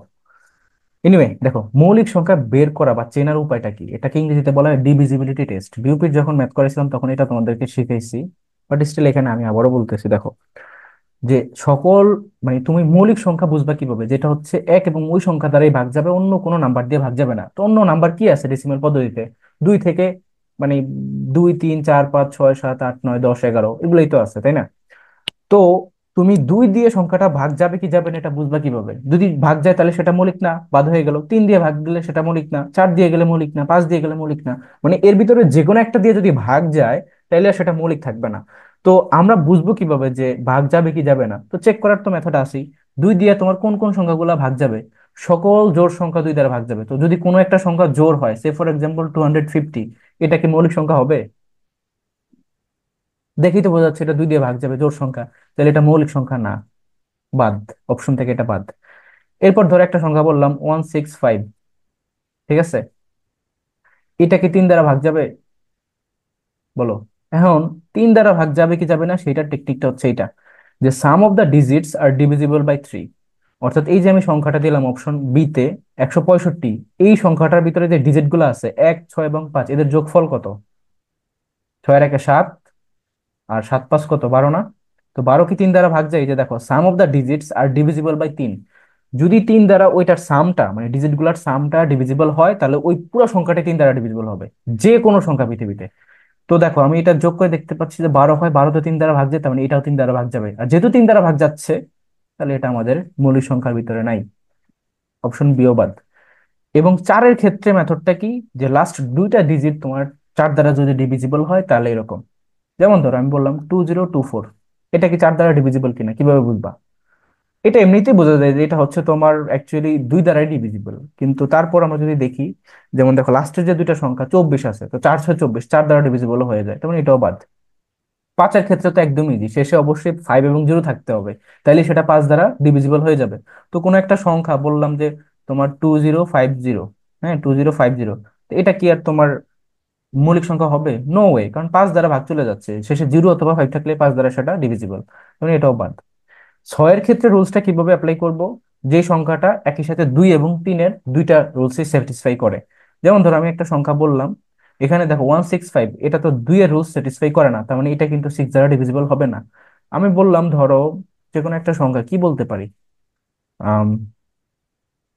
72, ঠিক আছে, এইটা কি তোমার 2-এর রুলস স্যাটিসফাই করে? অবশ্যই করে, জোড় সংখ্যা। 3-এর রুলস স্যাটিসফাই করে, 7 8 9, হ্যাঁ 9 তো 3 দ্বারা ডিভিজিবল, তার মানে এই 72 3 দ্বারা ডিভিজিবল। তো যেহেতু এট এ টাইম 2 এবং 3 দুইটা রুলসই স্যাটিসফাই করতেছে, তার মানে এই সংখ্যাটা অবশ্যই 6 দ্বারাও ডিভিজিবল হবে। 6 দিয়ে কেটে দেখো, 6 12 মেবি 72, ঠিক আছে। তো দ্যাট মিনস এই যেই সংখ্যাটা অবশ্যই তোমার মৌলিক না, 72 সংখ্যাটাও মৌলিক থেকে বাদ হয়ে গেল। 7-এর ক্ষেত্রে এখানে এটা একটু টাফ, বাট তোমরা এই 7-এর ক্ষেত্রে আমি যেটা সাজেস্ট করতাম, বা আমি যদি পরীক্ষার হলে হইতাম, তাহলে কিন্তু আমি 7-এর ক্ষেত্রে এই টেকনিক ইউজ করতাম না। আমি তখন ওই যে ট্রেডিশনাল মেথডে অ্যাপ্লাই করতাম। বাট তোমাদেরকে তো আমি শেখাচ্ছি, তাই তোমাদেরকে আমি টেকনিকও বলে দিচ্ছি। দেখো, তুমি হচ্ছে 7-এর যে কোনো সংখ্যা 7 দ্বারা ডিভিজিবল কিনা চেক করার জন্য সেটা লাস্ট ডিজিটটাকে সরাই নিবা, এবং পরে সেটাকে ডাবল করবা, এবং বাকি সংখ্যাটা থেকে সেটাকে বিয়োগ করবা, দেখবা কি যদি 0 এবং 7-এর গুণিতক আসে, তাহলে সেটা 7 দ্বারা ডিভিজিবল। একটা এক্সাম্পল দিই, ধরো তোমার আম, কি বলা যায়, এই যে 72ই দিলাম, তাই না? 72 না, 77 দিলাম, ঠিক আছে, 77। তো এই যে 77 সংখ্যাটাকে যদি আমি নেই, এখানে লাস্টের সংখ্যাটাকে নিয়ে নিতে হবে 7। তাহলে 7-কে যদি আবার ডাবল করি, তাহলে 7 2 14, এবং subtract subtract from the following. তো এখানে থাকে না অ্যাকচুয়ালি, যদি আমি এটা মানে 7 থেকে 14-কে মাইনাস করি, তাহলে -7 থাকবে। তো দেখো সেটা কিন্তু 7-এর গুণিতকই। তো দ্যাটস ওয়াই সেটা 7 দ্বারা ডিভিজিবল হবে। বা অন্য যে কোনো একটা সংখ্যা বলো তো, একটু বড় সড়ো, 7 দ্বারা ডিভিজিবল হবে এরকম কিছু। এনিওয়ে, এটা এখানে আমরা টাইম ওয়েস্ট না করি, আমরা হচ্ছে এটা মনে রাখবো যে টেকনিকটা কি, যে লাস্টে যে ডিজিটটা থাকবে সেটাকে সরাই নিয়ে আর সেটাকে ডাবল করব, এবং বাকি অঙ্কটুকু থেকে সেটাকে মাইনাস করে দেখবো যে 0 অথবা তোমার 7-এর গুণিতক আসে কিনা। যদি আসে, তাহলে সেটা 7 দ্বারা ডিভিজিবল হয়ে যাবে। বাট ধরো তোমাকে বলা হলো যে তোমার এই যে 77, তো তুমি কি এত কাহিনী করতে যাবা? আমি হলে 7-কে ডিরেক্ট 7 দিয়ে ডিভাইড করে যায় কিনা চেক করতাম, 11 দিয়ে যায়, 7 11 77, 1 1। তো এইভাবেই তো বোঝা যায় যে যাচ্ছে কি যাচ্ছে না। তো ট্রেডিশনাল মেথড এখানে বেস্ট। ইভেন 8-এর ক্ষেত্রে বা 9-এর ক্ষেত্রে, 8-এর ক্ষেত্রে 4 আর 2 এর রুল স্যাটিসফাই করলে সেটা 8 দ্বারাও ডিভিজিবল হবে। 9-এর ক্ষেত্রে আমি ট্রেডিশনাল মেথডই করতাম, 11-এর ক্ষেত্রেও ট্রেডিশনাল মেথড করতাম, এবং 13-এর ক্ষেত্রেও ট্রেডিশনাল করতাম। তো আমি তোমাদেরকে বলে দিচ্ছি, 7 9 11 13, 7 9 11 13, এই চারটার ক্ষেত্রে তোমার ট্রেডিশনাল মেথডে করবা। ট্রেডিশনাল মেথড কি, 9 দিয়ে দেখবা যে ভাগ যায় কি যায় না, ডিরেক্টলি ভাবে একটা নিচে একটা বসায় ভাগ করার ট্রাই করবা। যদি যায়, তাহলে আউট, সেটার মৌলিক সংখ্যা থাকবে না। ওকে, তো এই পর্যন্ত সবাই ক্লিয়ার হয়েছো? বলো। হুম। জি। ওকে, এখন আসো যে কনসিকিউটিভ নাম্বার। কনসিকিউটিভ নাম্বার মানে হচ্ছে বাংলায় বলা হয় ক্রমিক সংখ্যা। তো আমরা যখন ক্রমিক সংখ্যা বলি, 5টা ক্রমিক সংখ্যা বলো তো। হুম। 1 2 3 4 5। এক দুই তিন চার পাঁচ, মানে যেটা হচ্ছে পর পর আসে, সেটাকেই বলা হয় ক্রমিক সংখ্যা বা কনসিকিউটিভ নাম্বার। এখন কনসিকিউটিভ নাম্বারের যখন পরীক্ষায় ম্যাথ দিবে, তখন তো আমাদেরকে তো আর আমরা তো ইমাজিন করে নিতে পারবো না যে এক দুই তিন চার পাঁচ। আমাদেরকে বলবে যে কনসিকিউটিভ তিনটা নাম্বারের যোগফল এত। তো সেই তিনটা নাম্বার পাঁচ ছয় সাত হইতে পারে, আট নয় দশ হইতে পারে, বা একান্ন বান্ন তিপ্পান্ন হইতে পারে। তো যাই হোক না কেন, তোমাকে তো অবশ্যই একটা ফরম্যাটে সাজিয়ে নিতে হবে, তারপর ম্যাথটা করতে হবে। তো ফরম্যাটটা হচ্ছে এটা যে X, x plus one, X plus two, x plus three, right? এটা হচ্ছে কি স্বাভাবিক কনসিকিউটিভ নাম্বার, যেটা শুধু কনসিকিউটিভ বা শুধু ক্রমিক বললে এটা। কিন্তু অনেক সময় ক্রমিক জোড় সংখ্যা বলে বা ক্রমিক বিজোড় সংখ্যা বলে, এই যেটাকে বলা হয় কনসিকিউটিভ ইভেন এবং কনসিকিউটিভ অড। তো যদি তোমার কনসিকিউটিভ ইভেন বলে বা ক্রমিক জোড় সংখ্যা বলে, তাদের মাঝখানে গ্যাপ কত? কনসিকিউটিভ ইভেন নাম্বারের তিনটে কনসিকিউটিভ নাম্বার বলো তো। দুই চার তিনটা, ছয় দুই চার ছয়, তো তাদের মধ্যে গ্যাপ কত করে আসতেছে? দুই করে আসতেছে। দুই। দ্যাট মিনস সেইটার ফরম্যাটটা হবে x, x plus two, x plus four, x plus six. Okay, সেটা হবে এইটা, মানে দুই দুই করে বাড়তেছে, দেখো দুই চার ছয়। আর যেটা কনসিকিউটিভ অড, সেটার তিনটা নাম্বার বলো। এক তিন পাঁচ। এক তিন পাঁচ। তো সেটার জন্য তোমার ফরম্যাটটা আসবে X, x plus two, x plus four, x plus six. এখন কোশ্চেন করতে পারো যে ভাইয়া ইভেনের ক্ষেত্রেও একই ফরম্যাট, অডের ক্ষেত্রেও একই ফরম্যাট, কারণটা কি? কারণটা হচ্ছে এই যে তোমার গ্যাপ কিন্তু বারবারই দুই দুই করে থাকতেছে। ইভেনের ক্ষেত্রেও দুই করে থাকতেছে, অডের ক্ষেত্রেও দুই করে থাকতেছে। একের থেকে তিনে গেছো, দুইয়ের থেকে চারে গেছো, মাঝখানে গ্যাপ কিন্তু টু, তাই না? তো গ্যাপ টু থাকার কারণে তোমাদের ফরম্যাট এটাই থাকবে, চেঞ্জ হবে না। তুমি ম্যাথ করার ক্ষেত্রে এই ফরম্যাটেই করবা। শুধুমাত্র একটা জিনিস মাথায় রাখতে হবে, যে ইনিশিয়াল যে নাম্বারটা আছে, এইটাকে তুমি কি ধরতেছো। যখন তুমি কনসিকিউটিভ ইভেন্ট কনসিডার করতেছো, তখন এটাকে তুমি ধরতেছো দুই। আর কনসিকিউটিভ অড যখন কনসিডার করতেছো, তখন এটাকে ধরতেছো ওয়ান। তো এই জায়গাটা একটু মাথায় রাখবা, ঠিক আছে? এই ধরনের কোশ্চেন আসলে এইভাবে করবা। এরপর চলে আসো যে ক্রমিক সংখ্যার মানে বর্গ করলে সেই ক্ষেত্রে কি হয়। দেখো, এটা একটা মানে স্পেশাল টাইপ আর কি, স্পেশাল টাইপ ক্রমিক সংখ্যার মধ্যে, যে দুটি ক্রমিক সংখ্যার বর্গ বিয়োগ করলে ওই ক্রমিক সংখ্যার যোগফল পাওয়া যায়। তো দুইটা ক্রমিক সংখ্যা হচ্ছে, ধরো এখানে দেওয়া হচ্ছে দুই এবং তিন। তো দেখো, তিনের বর্গ এবং দুইয়ের বর্গকে যদি তুমি সাবট্রাক্ট করো, তাহলে তোমার এখান থেকে ওই দুইটা সংখ্যার যোগফল আসবে, মানে তিন আর দুই যোগ করলে পাঁচ, নয় আর চার বিয়োগ করলেও পাঁচ। আবার ধরো তোমার আমি বললাম আট এবং নয়, এই দুটো তো ক্রমিক। তো নয়ের বর্গ কত? Nine square is equal two নয় নং 81। আটের স্কোয়ার কত? আট আটা 64। তো দেখো, এই 81 থেকে 64 যদি বিয়োগ করো, তুমি এখানে 17 পাবা, ঠিক আছে? কারণ এই যে দেখো, নয় আর আটকে যোগ করলেও 17ই হয়। এই পর্যন্ত সবাই বুঝছো? হুম, জি। বলো। ওকে, এরপরে আরেকটা খুবই ইম্পর্টেন্ট টাইপ, যেহেতু এই টাইপটা থেকে কোশ্চেন আসার মতো, ঠিক আছে? স্টার টাইপ দিলাম। তো মনে রাখো, বর্গের অন্তর যখন থাকবে, তখন সেটা থেকে ক্ষুদ্রতম সংখ্যা এবং বৃহত্তম সংখ্যা বের করার একটা সিস্টেম আছে। তো ক্ষুদ্রতম সংখ্যাটা বের করার সিস্টেমটা হচ্ছে, বর্গের অন্তর যেটা দেওয়া থাকবে প্রশ্নে, সেটা থেকে এক বিয়োগ করে দুই দ্বারা ভাগ করবা। আর বৃহত্তম সংখ্যা বের করার কৌশলটা হচ্ছে এক যোগ করে দুই দ্বারা ভাগ করবা। তো আমি তোমাদেরকে একটা এক্সাম্পল দেই ম্যাথের, ঠিক আছে? একটা এক্সাম্পল হচ্ছে এটা, যে মানে দুটি সংখ্যার বর্গের অন্তর হচ্ছে ধরো 199। বললাম বৃহত্তম সংখ্যা এবং ক্ষুদ্রতম সংখ্যা কি কি, তাহলে কি হবে বলো?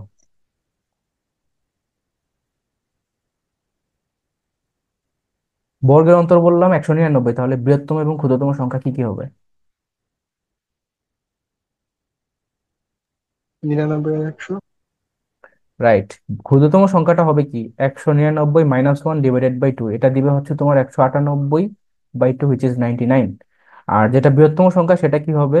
199 plus one divided by two, তার মানে 200/2, হুইচ ইজ 100। ঠিক আছে, তার মানে একটা হচ্ছে 99 আর একটা হচ্ছে 100। বুঝা গেছে? তো এইভাবে আর কি তোমাদেরকে এই টাইপের ম্যাথটা করতে হবে। এরপর চলে আসো আরেকটা খুব ইম্পর্টেন্ট টাইপ, এটাও পরীক্ষা আসার মতো যেহেতু, দ্যাট ইজ ভাজক সংখ্যা নির্ণয়ের টেকনিক। এখন ভাজক সংখ্যা নির্ণয় করার টেকনিকটা হচ্ছে যে, সেটাকে শুরুতে লসাগু করতে হয়। ধরো এখানে একটা ম্যাথ দেওয়া হলো যে 24-এর ভাজক সংখ্যা কয়টি। এটাই ম্যাথটা, যে 24-এর ভাজক সংখ্যা কয়টি। তো তুমি হচ্ছে এখানে কি করবা, প্রথমে লসাগু করবা। এরপরে লসাগু থেকে যে মৌলিক উৎপাদকগুলো বের হবে, যত সংখ্যক, তত সংখ্যক সূচক বসাতে হবে। সূচক মানে কি? পাওয়ার।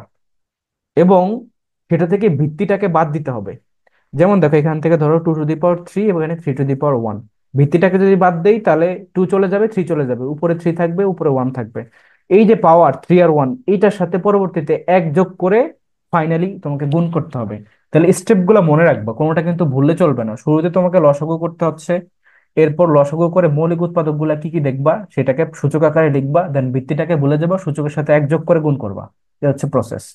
তো 24-এর ক্ষেত্রে কি হয় দেখো, 24-কে যদি লসাগু করি, 12, 2, 6, আবারও 2 দিয়ে দেওয়া যায়, 2, 3। তাহলে এখানে মৌলিক উৎপাদক 2 কতবার আসছে বলো? 2 কতবার আসছে? 3 বার। 3 বার। আর 3 কতবার আসছে? 1 বার। একবার। তো এইটাকেই বলছে যে এইভাবে সূচক আকারে বসাতে। তো এখানে সূচক আকারে বসলাম, 2 এর উপরে 3, 3 এর উপরে 1। এখন গিয়ে আমি ভিত্তিটাকে ভুলে যাবো, এটা আর দিয়ে আর কোনো কাজ নাই, আমাদেরকে পাওয়ার দিয়ে কাজ করতে হবে। পাওয়ার এখানে 3 আসছে, এখানে 1 আসছে, এই পাওয়ারের সাথে এক যোগ করে গুণ করতে হবে। তাহলে পাওয়ার এখানে 3, এটার সাথে এক যোগ করো, এখানে 1, এটার সাথে এক যোগ করো, দেন ফাইনালি গুণ করো। তাহলে এইটাকে এটাকে যোগ করলে কত হয়? 4। এটাকে যোগ করলে 2, তার মানে টোটাল 8। তাহলে উত্তর হচ্ছে 8। বুঝা গেছে? এখন তোমরা 72টা করো তো। 72 এর ভাজক সংখ্যা কতগুলা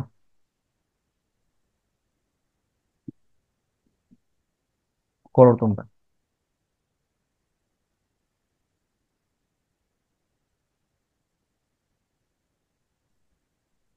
ওকে। সো দেখো, 72-এরটা হচ্ছে কিভাবে হবে, সেম প্রসেস আমরা যদি একটু দেখি। দেখো এখানে 72, এটাকে যদি লসাগু করো হুইচ উইল বি 36, 2 দিয়ে করলে হচ্ছে 18, 2 দিয়ে করলে হচ্ছে 9, 3 দিয়ে করলে হচ্ছে 3। তার মানে 2 এর উপরে পাওয়ার 3, 3 এর উপরে পাওয়ার 2, রাইট? তাহলে ভিত্তিটাকে ভুলে যাব, 3-এর সাথে 1 যোগ এবং 2 এর সাথে 1 যোগ, দেন ফাইনালি এটাকে গুণ করতে হবে। তাহলে এটা হবে 4 × 3 হুইচ উইল বি 12। দেখো 72-এর ক্ষেত্রে 12টা হবে ভাজক সংখ্যা। সবাই বুঝছো? এখন চলে আসো আরেকটা খুবই খুবই ইম্পর্টেন্ট, এটা হচ্ছে 5 স্টার তোমাদের জন্য। এক কথায় যদি বলি, ফরজে আইন, ফরজে আইন, এখান থেকে যেহেতু 1 মার্ক থাকেই।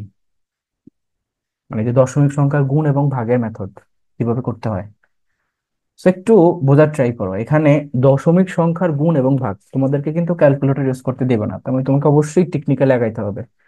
গুণের মেথডটা কি, আমি তোমাদেরকে এটা করে দিব, তোমরা এটা করবা, এটা করবা। বুঝা গেছে? গুণের ক্ষেত্রে মেথডটা হচ্ছে তুমি দশমিককে ভুলে যাবা। কি করবা? দশমিককে ভুলে যাবা। তো দশমিককে যদি ভুলে যাও তাহলে এখানে সংখ্যাটা কি কি দাঁড়ায় বলো?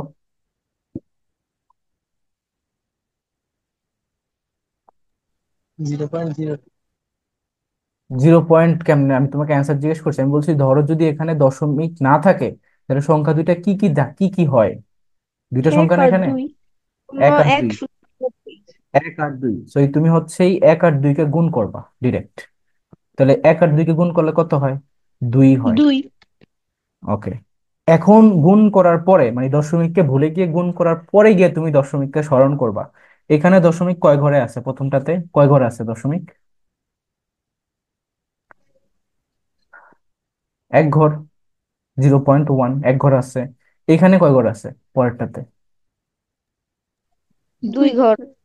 2 ঘর আছে। তো দ্যাট মিনস এইখানে তোমার টোটাল 3 ঘর, এখানে 1 ঘর, এখানে 2 ঘর, 3 ঘর। তাই এই যে 2-এর আগে তুমি 2টা শূন্য দিলেই তো তোমার কত হয়ে যায়? 3 ঘর হয়ে যায়। এরপর দশমিক, তারপর 0। তাহলে উত্তর হচ্ছে এটা, 0.002। বুঝছো সবাই? যদি বুঝে থাকো এইটা করো দেখি তোমরা। দশমিককে ভুলে যাও, গুণ করো, দেন দশমিকের ঘর হিসেব করে বসাও।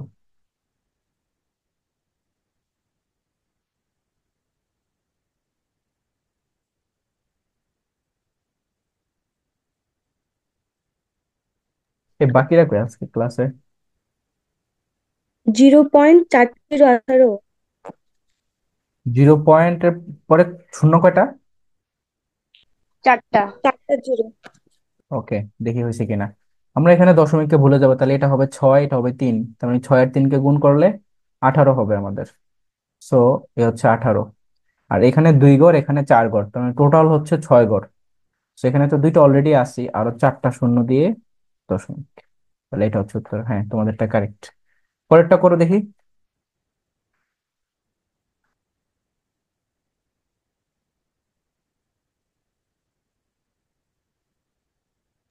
0.3 শূন্য 72। ওকে, এখানে দেখো আছে হচ্ছে 2 আর 4 আর 9, তাই না? তাহলে 4 দুগুণা 8, 8 নং 72, 72।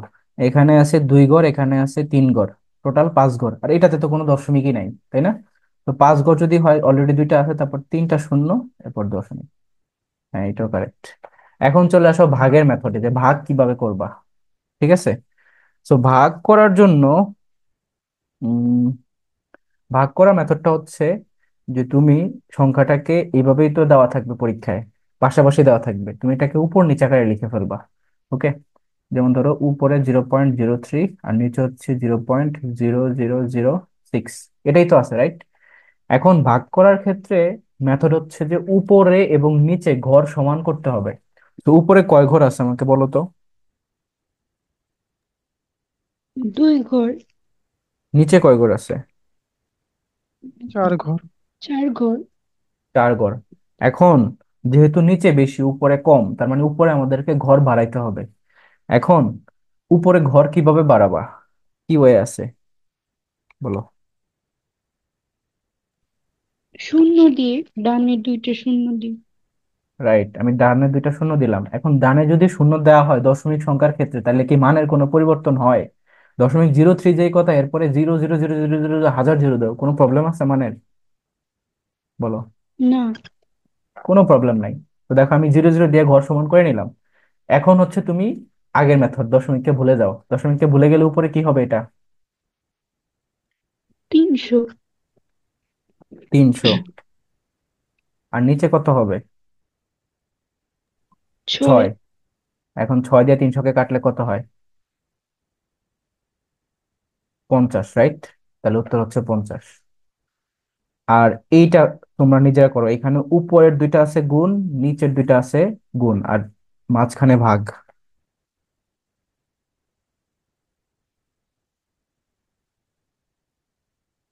পারবা এটা না আমি করে দিব? বলো। পারবো। ওকে, তাহলে করো।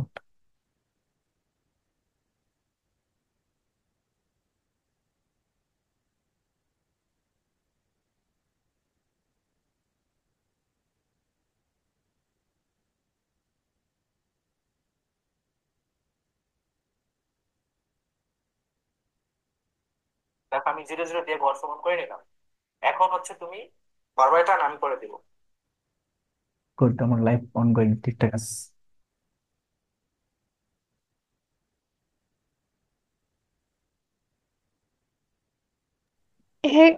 এক 1/100 আসছে, মানে উপরে 1 আর নিচে 100। তাহলে সেটাকে কি বলতে হবে? 0.01, রাইট? এটা উত্তর 0.01ই আসবে, তোমার তোমারটা কারেক্ট। সো আমি কি এটা এখানে করাবো? এখানে তো জায়গাও কম। আচ্ছা, আমি করাই দিই, কারণ একটা না করাইলে ভাগের এটা বুঝবো না তোমরা। কি আছে দেখো, উপর আছে 0.600002, 0.06 ইন্টু আছে 0.002, নিচে আছে কি 04 and 03, রাইট? 0.04 × 0.03। এখন এটাকে তুমি কিভাবে করবা? দেখো, উপরে আছে এখানে 2 ঘর, এখানে 4 ঘর, টোটাল 6 ঘর। নিচে আছে 2 ঘর, 2 ঘর, 4 ঘর, তার মানে নিচে দুইটা কম। তাই তুমি এখানে আরো দুইটা শূন্য দিয়ে দাও, কোনো প্রবলেম নেই। অথবা এখানে একটা দাও, 4-এর সাথে একটা দাও, যেমনি ইচ্ছে এমনি দাও, অথবা 4-এর সাথে দুইটা দাও। যাই করো না কেন, ঘর সমান করো উপরে নিচে। যেহেতু ঘর সমান হয়ে গেছে, এখন আমি 300 সাথে দিছি। এবার দশমিককে ভুলে যাও। ভুলে গেলে কি হবে? উপরে থাকবে 6 × 2, নিচে থাকবে 4 × 300। তাহলে দেখো, 6 দুগুণা মানে এই 4 দিয়ে 2-কে কাটলে 2, 2 দিয়ে 6-কে কাটলে এখানে 3, 3 দিয়ে 300-কে কাটলে 100, তার মানে 1/100, হুইচ ইজ 0.01। ঠিক আছে, বুঝা গেছে? বলো। একটু ফাস্ট বলছি, বাট বুঝতে পারছো কিনা একটু বলো।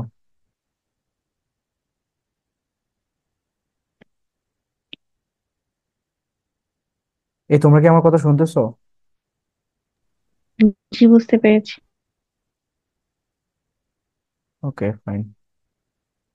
আচ্ছা, নেক্সট আসো যে ভগ্নাংশের ক্ষুদ্রতম সংখ্যা এবং বৃহত্তম সংখ্যা। এটাও একটা ইম্পর্টেন্ট কনসেপ্ট, এটা থেকে কিন্তু প্রচুর আসে পরীক্ষায়। এইটা কি, যে কোনো একটা ভগ্নাংশে দেখে তো তুমি বুঝতে পারবে না যে এইটা অন্যটা থেকে বড় না ছোট, বোঝাটা টাফ যদি অপরচিত বা একটু বড় সড় সংখ্যা হয়। তো এই জন্যই হচ্ছে আমাদের যেহেতু ক্যালকুলেটর নাই, আমাদেরকে ক্রস মেথডে এটাকে করতে হবে। সাপোজ এখানে দেখো 4/5 আছে, 3/4 আছে, এখন কোনটা বড় কোনটা ছোট তুমি বুঝবে কিভাবে, কোনটার মান বড়? সো এটা কি হচ্ছে, ক্রস মেথডে করতে হয়, অর্থাৎ 4/5 এবং 3/4 এদের মধ্যে বড় হবে ক্রস মেথড করে, যেটার উপরে মান বড় আসবে সেটা। তাহলে এই 4 এ 4 গুণ করলে কত হয়, 16। 5 আর 3 গুণ করলে কত হয়, 15। তাহলে বড় কে, 16। তার মানে এই 4/5 বড়, 3/4 ছোট। আর যদি বলে যে ক্ষুদ্রতম কোনটা, তখন তুমি রিভার্সে চিন্তা করবা, যে যেটা বড় আসবে সেটাকে বাদ দিবা, এটাকে রাখবা। হ্যাঁ, এভাবেই। এখন চলে আসো যে পৌনঃপুনিক থেকে সাধারণ ভগ্নাংশের রূপান্তর। আই গেস এটা আমাদের লাস্ট কনসেপ্ট, কিন্তু প্র্যাকটিস ম্যাথ এখনো বাকি আছে। সবগুলোরই আলাদা আলাদা প্র্যাকটিস আছে, ওইটাই মেইন।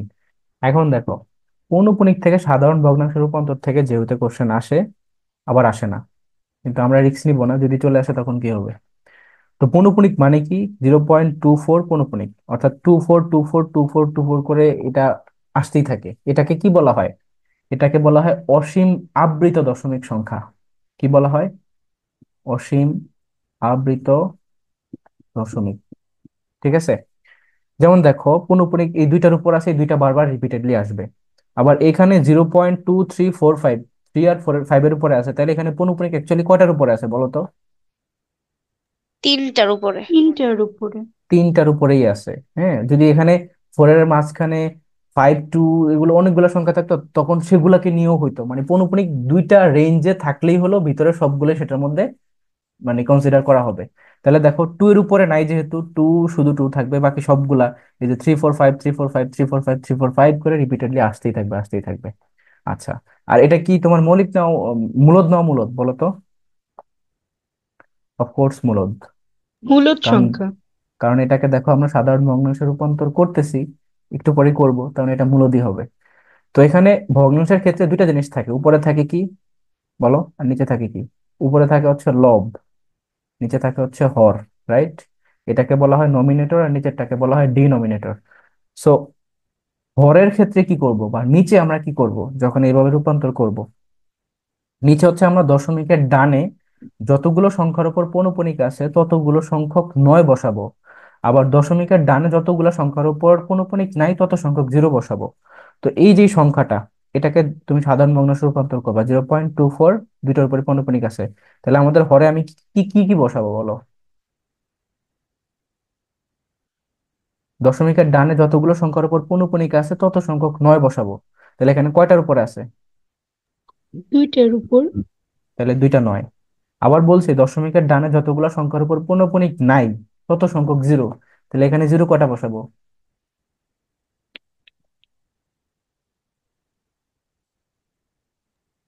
একটা। তুমি একটা, কোনটাতে ফাঁকা পাইছো যে একটা বসাবা? জিরো বসাবো না। জিরো বসাবোই না এখানে, কারণ এখানে দশমিকের ডানে এমন কোনো সংখ্যাই নেই যেটার উপর পৌনঃপুনিক নাই, সবগুলোর উপরেই আছে। বুঝা গেছে, তাই জিরো বসবেই না, সেটা 9 9ই থাকবে। আর লবের নিয়মটা কি, লবে হচ্ছে পুরো সংখ্যাটা লিখবা দশমিককে কল্পনা না করেই, তাহলে এটা কি হবে, এটা হবে 0 2 4। ওকে, এটা থেকে বিয়োগ করবা কি, যে পৌনঃপুনিক নাই যতগুলোর উপরে সেগুলাকে বিয়োগ করব। তাহলে এখানে পৌনঃপুনিক নাই এমন কোন সংখ্যা আছে? নাই, দেখো জিরো আছে একটা। তাহলে জিরোকে বসাই দাও, তাহলে কি হবে, উপরে 24/99 হবে। এটাই উত্তর। এখন এটাও করে দেখি আমরা। এটার ক্ষেত্রে আমাদের যে উপরে বা নিচেরটাকে বসে, নিচে নয় কটা হবে? তিনটা। তিনটা। Don't show this again, this meeting is being transcript. Transcript মানে কি?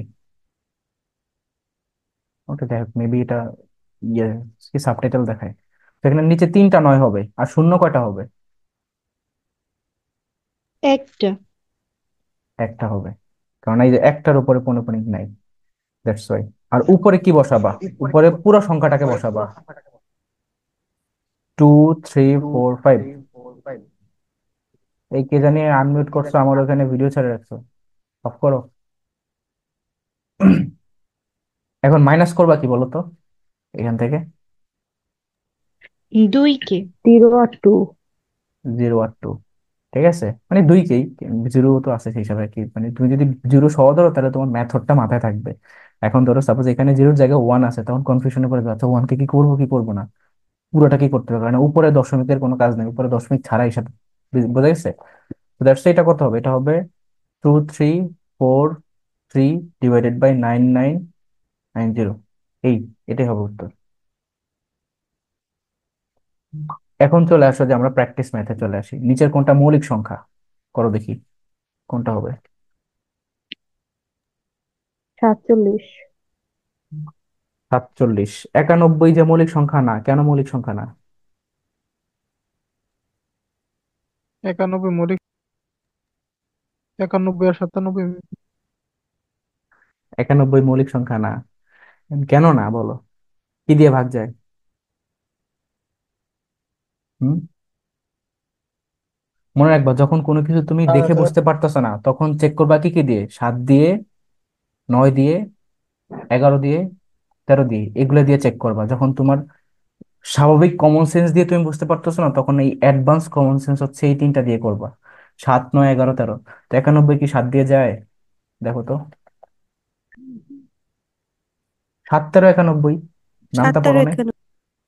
হ্যাঁ, 17। হুম। তাহলে এটা মৌলিক হবে কিভাবে, 5 হয়ে গেল। 143, এটা 7 দিয়ে কি যায়? 7 দিয়ে যায় না। 9 দিয়ে কি যায়? 9 দিয়ে যায় না। 11 দিয়ে কি যায়? হ্যাঁ, 11 দিয়ে যায়। কারণ 11 দিয়ে গেলে 11 একবার যায়, হাতে থাকে 3, 33 3 বার যায়, মানে 11 × 13 করলে মেবি 143 হয়। ঠিক আছে, তো এই আর কি। এরপর আসো 87। এটা কি দিয়ে যায়? এটা অবশ্যই 3 দিয়ে যায়, কারণ 7 আর 8 কে যোগ করলে তোমার হয় 15। 15 তো 3 দ্বারা ডিভিজিবল, 3 × 5 = 15, তার মানে এই পুরাটাই 3 দ্বারা ডিভিজিবল, এটাও বাদ। তার অ্যান্সার হচ্ছে 47। এটা কোনো সংখ্যা দ্বারা ডিভিজিবল হবে না, 1 আর 7, 47 ছাড়া। বুঝতে পারছো?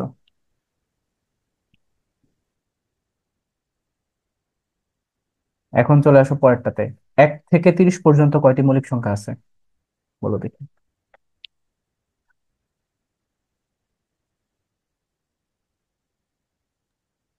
10টা। এটা হবে ডি, 1 থেকে 10, 10 থেকে 20, 20 থেকে 30। তাহলে ডিডিবি, এই তিনটাকে কানেক্ট করবো, অর্থাৎ 4+4+2, মানে 10টা। ঠিক আছে, এরপর চলে আসো, যদি পি এবং কিউ দুটি অযুগ্ম সংখ্যা হয়, অযুগ্ম মানে কি বলতো? বিজোড়। বিজোড়। তবে নিচের কোনটি অবশ্যই যুগ্ম বা জোড় সংখ্যা হবে বলো?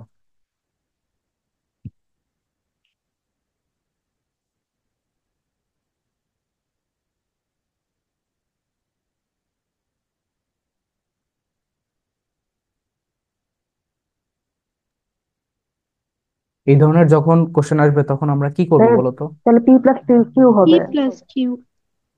হ্যাঁ, প্রথমটাই উত্তর। এই ধরনের কোশ্চেন আসলে আমরা জাস্ট ধরে নিব, অ্যাজিউম করে নিব সংখ্যাটা।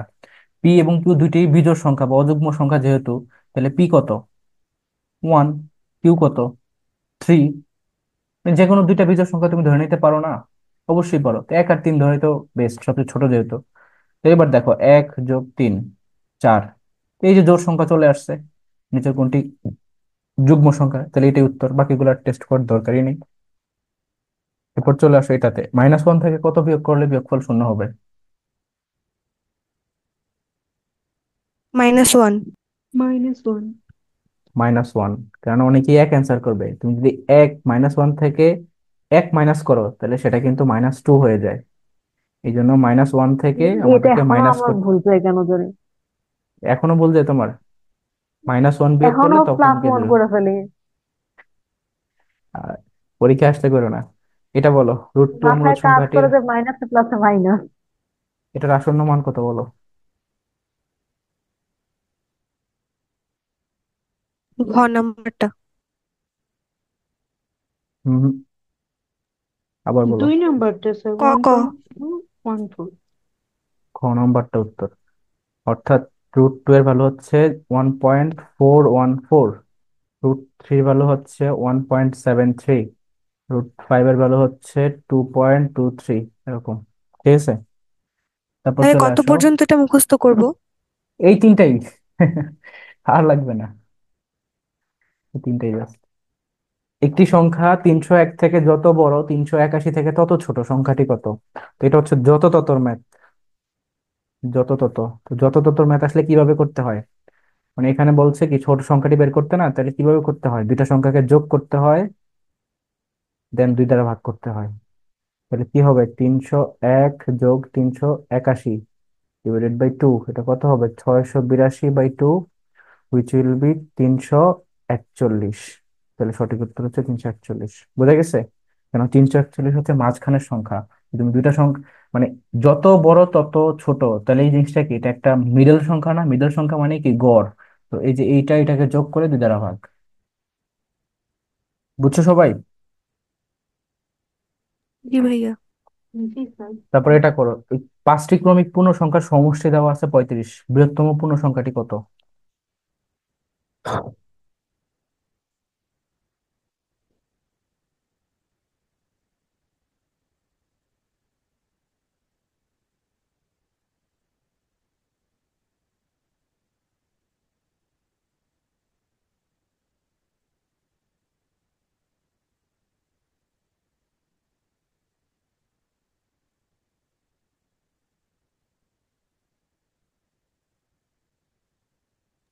9।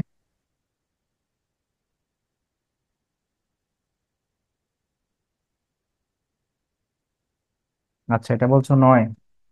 তো দেখো, যখন আমরা এই যে ক্রমিক পূর্ণ সংখ্যা বলবো, তখন আমাদের যে সিকোয়েন্সটা ছিল সেটা কি ছিল, x+1, x+2, x+3, x+4, এই তো 5টা হয়ে গেছে, তাই না? তো দেখো এখন বলছে সমষ্টি হচ্ছে 35, তাহলে এই সবগুলোর যোগফল কত হবে, 35 হবে, which is equal to 35। Wait, কে কল দিল?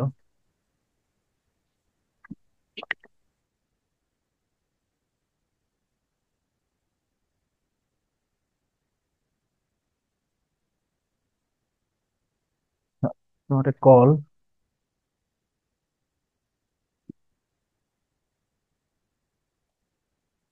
এনিওয়ে, তোমরা স্ক্রিন দেখতে পাচ্ছ না?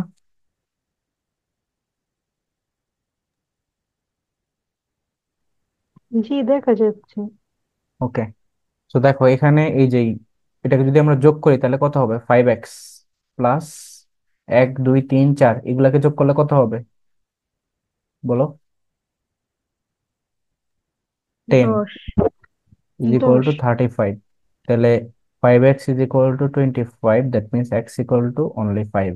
তো যেহেতু x এর মান 5 পেয়ে গেছো, তার মানে একটা সংখ্যা 5, আর একটা 6, আর একটা 7, এই যে 1 2 3 4 যোগ করলে যা আসে আর কি, আর একটা 8 আর একটা 9।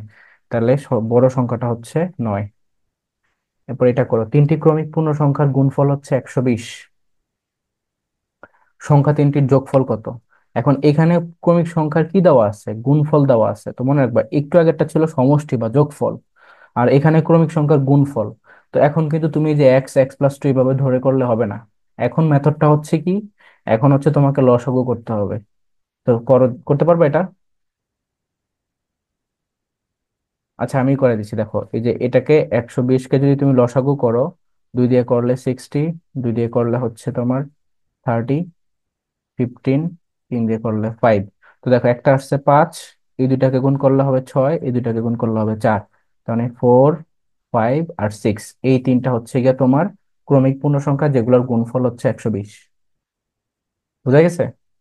তো দ্যাটস ওয়াই এই যে তিনটা সংখ্যা আমরা বললাম, 4 5 6, এগুলোর যোগফল যদি এখন বের করতে হয়, এটার যোগফল কত হবে, 15 হবে।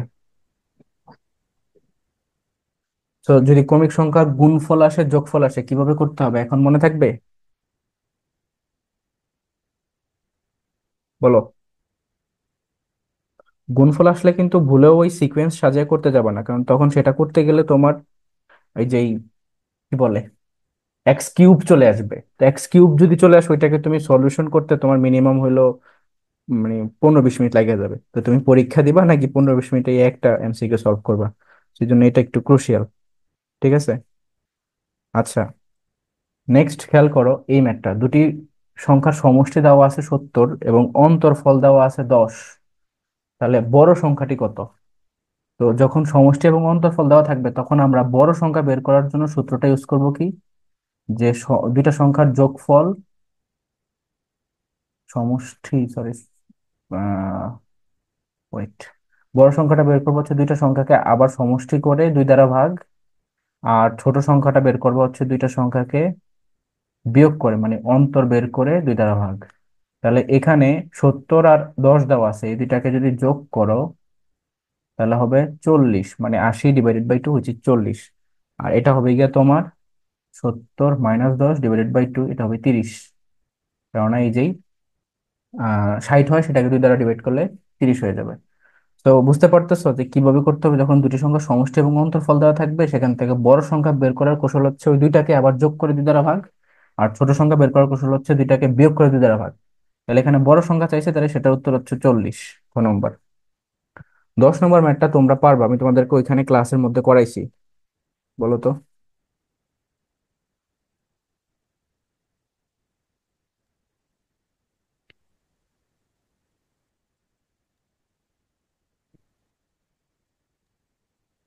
একশো হবে।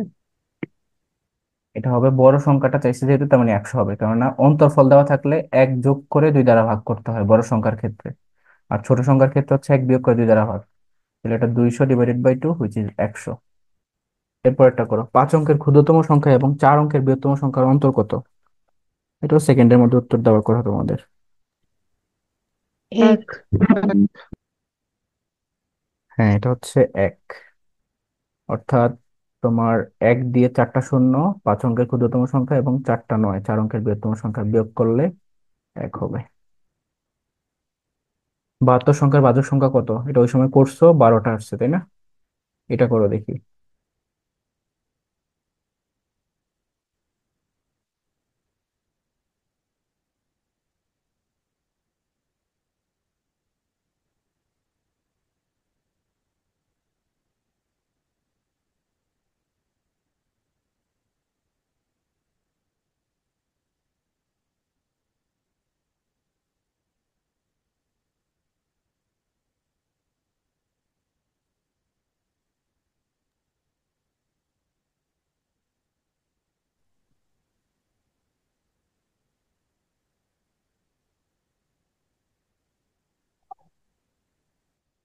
এটা পারতেছো না?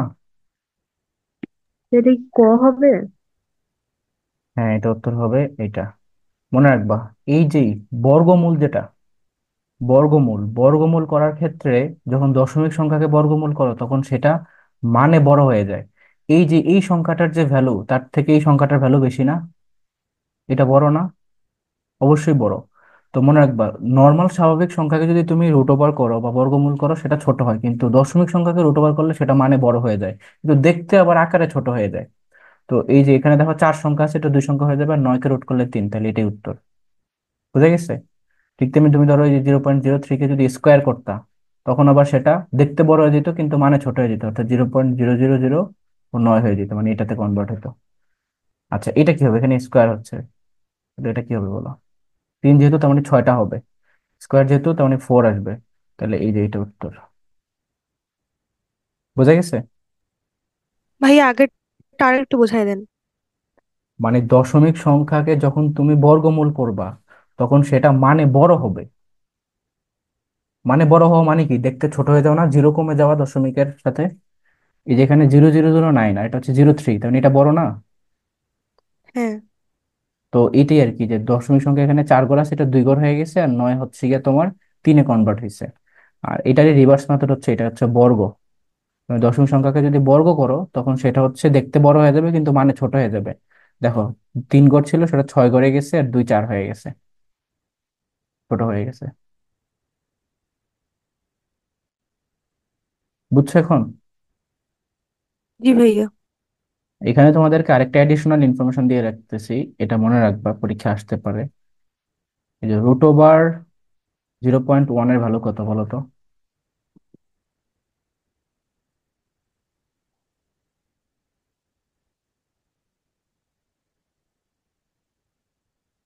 তো জানো না এটা? এটা যে বলতে পারবা তাকে আমি গিফট দিব, যাও। √0.1 এর ভ্যালু কত?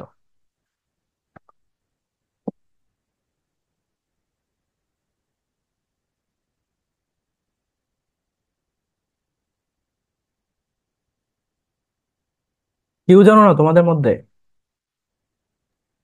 0.31। তুমি কি ক্যালকুলেটর দিয়ে করলে নাকি? হ্যাঁ। আবার বলতেছো? এটা উত্তর হচ্ছে 0.31। এই জন্য এটা পরীক্ষা আসে। এটা একটু ইউনিক, অনেকেই জানে না। এটা কিভাবে চাকরি বের পরীক্ষা করব? এটা বের করার মেথড আছে তোমার। এই যে √0.1 মানে কি 10/100 এইভাবে হিসাব করে ক্যালকুলেশন করলে 3.1 আসে আর কি, নিকাশ করে। তো আমরা অত দূর না জানি, আমরা মু- জাস্ট মুখস্থ করব। মনে রাখবো। হ্যাঁ, এমনি মনে রাখো, কারণ এটা চাকরির পরীক্ষা প্রচুর আসে। 0.01 এর √এর ভ্যালু কত? 0.31। ঠিক আছে। আচ্ছা, এখন এইটা দেখো, দুটি সংখ্যার গুণফল দেওয়া আছে এত, এবং লসাগু গসাগু বের করতে বলছে। তো একটা দেওয়া থাকবে, হয় লসাগু না হলে গসাগু, বাকিটা বের করতে হবে। তো এই টাইপটা থেকেও যেহেতু প্রচুর কোশ্চেন দেয়, ভেরি ভেরি ইম্পর্টেন্ট। ঠিক আছে। তো এটার একটা সূত্র আছে যে দুটি সংখ্যার গুণফল যাহা, দুটি সংখ্যা কিন্তু, দুটি সংখ্যার গুণফল যাহা, তাদের লসাগু গসাগুর গুণফল তাহা। এলসিএম এবং এইচসিএফ এর যে গুণফল সেটাও তাহা। তো এই সূত্র থেকে কি আসে? এখানে গুণফল দেওয়া আছে 1536, লসাগু দেওয়া আছে 96। তাহলে গসাগু কি তুমি বের করতে পারবা না এখন? বলো, যাবে কি না? এটাকে এই পাশে নিয়ে আসলেই তো হয়ে যায় যে এইচসিএফ বা গসাগু ইজ ইকুয়াল টু তোমার 1536 ÷ 96, তাই না? এটাকে কাটাকাটি করলে কত হবে?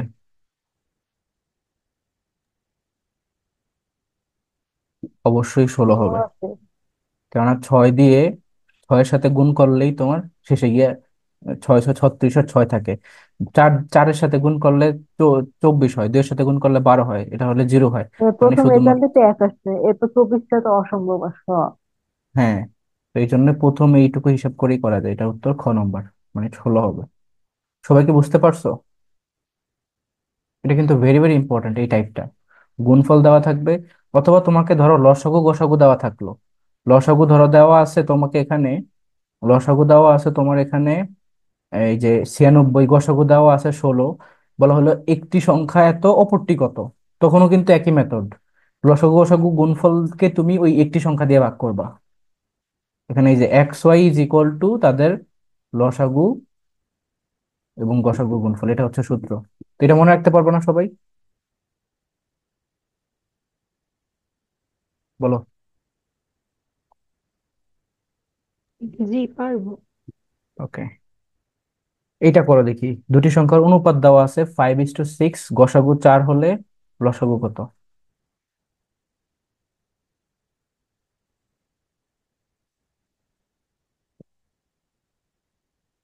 দুটি সংখ্যার যখন অনুপাত দেওয়া থাকবে তখন সেটাকে আমরা কি ধরে নিব? এক্স ধরে নেব। তাহলে এই সংখ্যাটা কত? 5x। আর এই সংখ্যাটা কত? সিক্স সিক্স এক্স এক্স এখন এই যে দুইটা সংখ্যা আমরা পেলাম, এই দুইটা সংখ্যার মধ্যে গসাগু কত? এক্স শুধু এক্স। গসাগু হচ্ছে যেটা দুইটার মধ্যে কমন আছে, দুইটার মধ্যে সাধারণ। 5x এর মধ্যে শুধু এক্স, 6x এর মধ্যে শুধু এক্স, মানে এক্সই হচ্ছে গিয়া গসাগু। আর লসাগু হবে কত? সবগুলার গুণফল, 5 × 6 × x, তাহলে কি হবে? 30x। এখন দেখো প্রশ্নের মধ্যে গসাগুর মান দেওয়া আছে 4, মানে x = 4। লসাগু চাইছে, মানে 30 × 4 which is 120। সবাই বুঝছো এটা? হ্যাঁ, আরেকবার একটু। ওকে, এটা হচ্ছে যখন অনুপাতের ম্যাথ দেওয়া থাকবে তখন আমরা দুইটা সংখ্যাকে এক্স ধরে নিব, যে 5x আর একটা 6x। তো এই যেহেতু দুইটা সংখ্যা আমি পেয়েই গেছি, এখন এই দুইটা সংখ্যার মধ্যে গসাগু কি? তো গসাগু আমরা জানি যেটা হচ্ছে কমন থাকে, যে এটা দিয়ে দুইটা সংখ্যায় ভাগ যায়। তো এখানে কমন এক্স আছে, এখানেও কমন এক্স আছে, তাহলে এক্সই হচ্ছে আমার গসাগু। আবার লসাগু হচ্ছে সবগুলার গুণফল, কিন্তু কোনোটাকেই ডাবল নেওয়া যাবে না।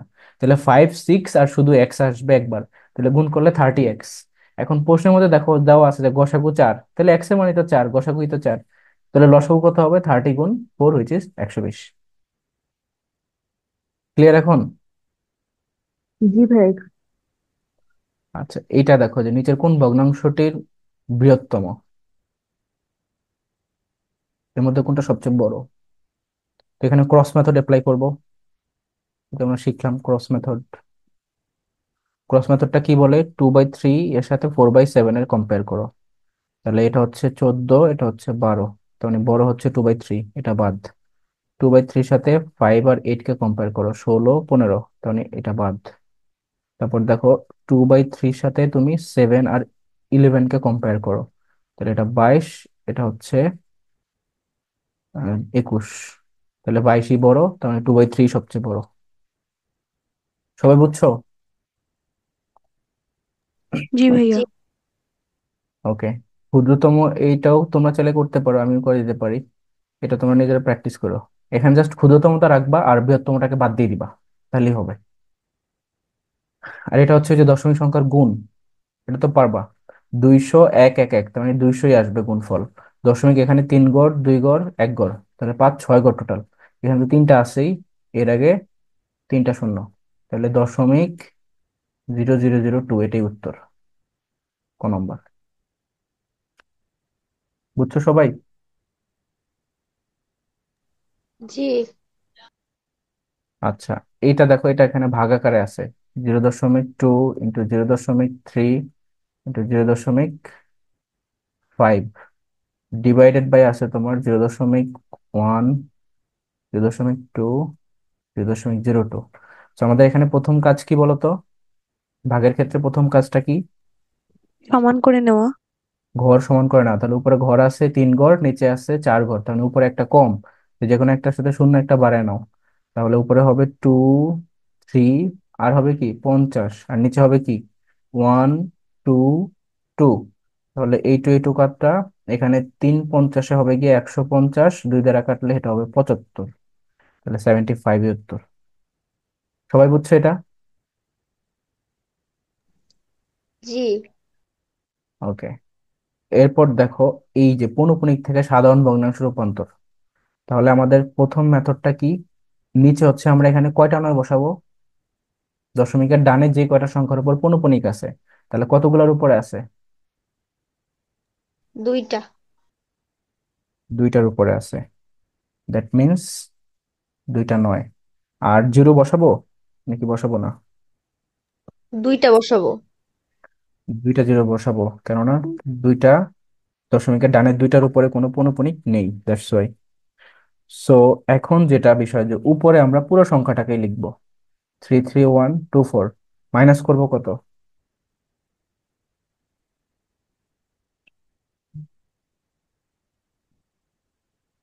বলো।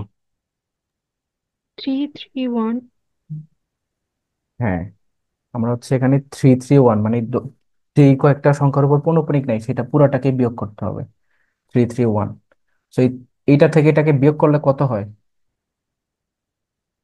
4-এর থেকে 1 গেলে হবে 3, 12-র থেকে 3 গেলে হবে গিয়ে 9, হাতে 1, এটা 4, 11 থেকে 4 গেলে কত হবে, 7, রাইট? হ্যাঁ, এরপরে হাতে 1, তাহলে 2, এরপরে 3, এ হচ্ছে গিয়ে উপরে, আর নিচে আছে 9900। তাহলে এটা কি অপশনে আছে, এই উত্তরটা? দেখো তো, এই উত্তরটা কি নাই। অপশনে আছে? নাই। তাহলে এটাকে আরো কাটাকাটি করতে হবে, এখন কি দিয়ে কাটাকাটি যেতে পারে, তোমরাই নিজে এজিউম করো কি দিয়ে যেতে পারে। 3 দিয়ে। 3 3 দিয়ে দিয়ে যেতে যায়। পারে, তাহলে 3 দিয়ে নিচেরটাকে কাটলে হবে গিয়ে 3300। তাহলে এখানে 3300, এখানে 3300, মানে খ আর গ বাদ হয়ে গেল, নিচেরটা আমরা পাইছি। উপরে 3 দিয়ে যদি কাটো, 3-এর ভিতরে একবার যাবে, 2-এর ভিতরে কি যাবে? না, তাহলে একটা শূন্য, 7 বসাও, 27 হবে, 27-এর মধ্যে 9 বার যাবে, এরপরে 3 বার, এরপরে একবার, তার মানে 10931, তাহলে এটি উত্তর। বুঝছো সবাই?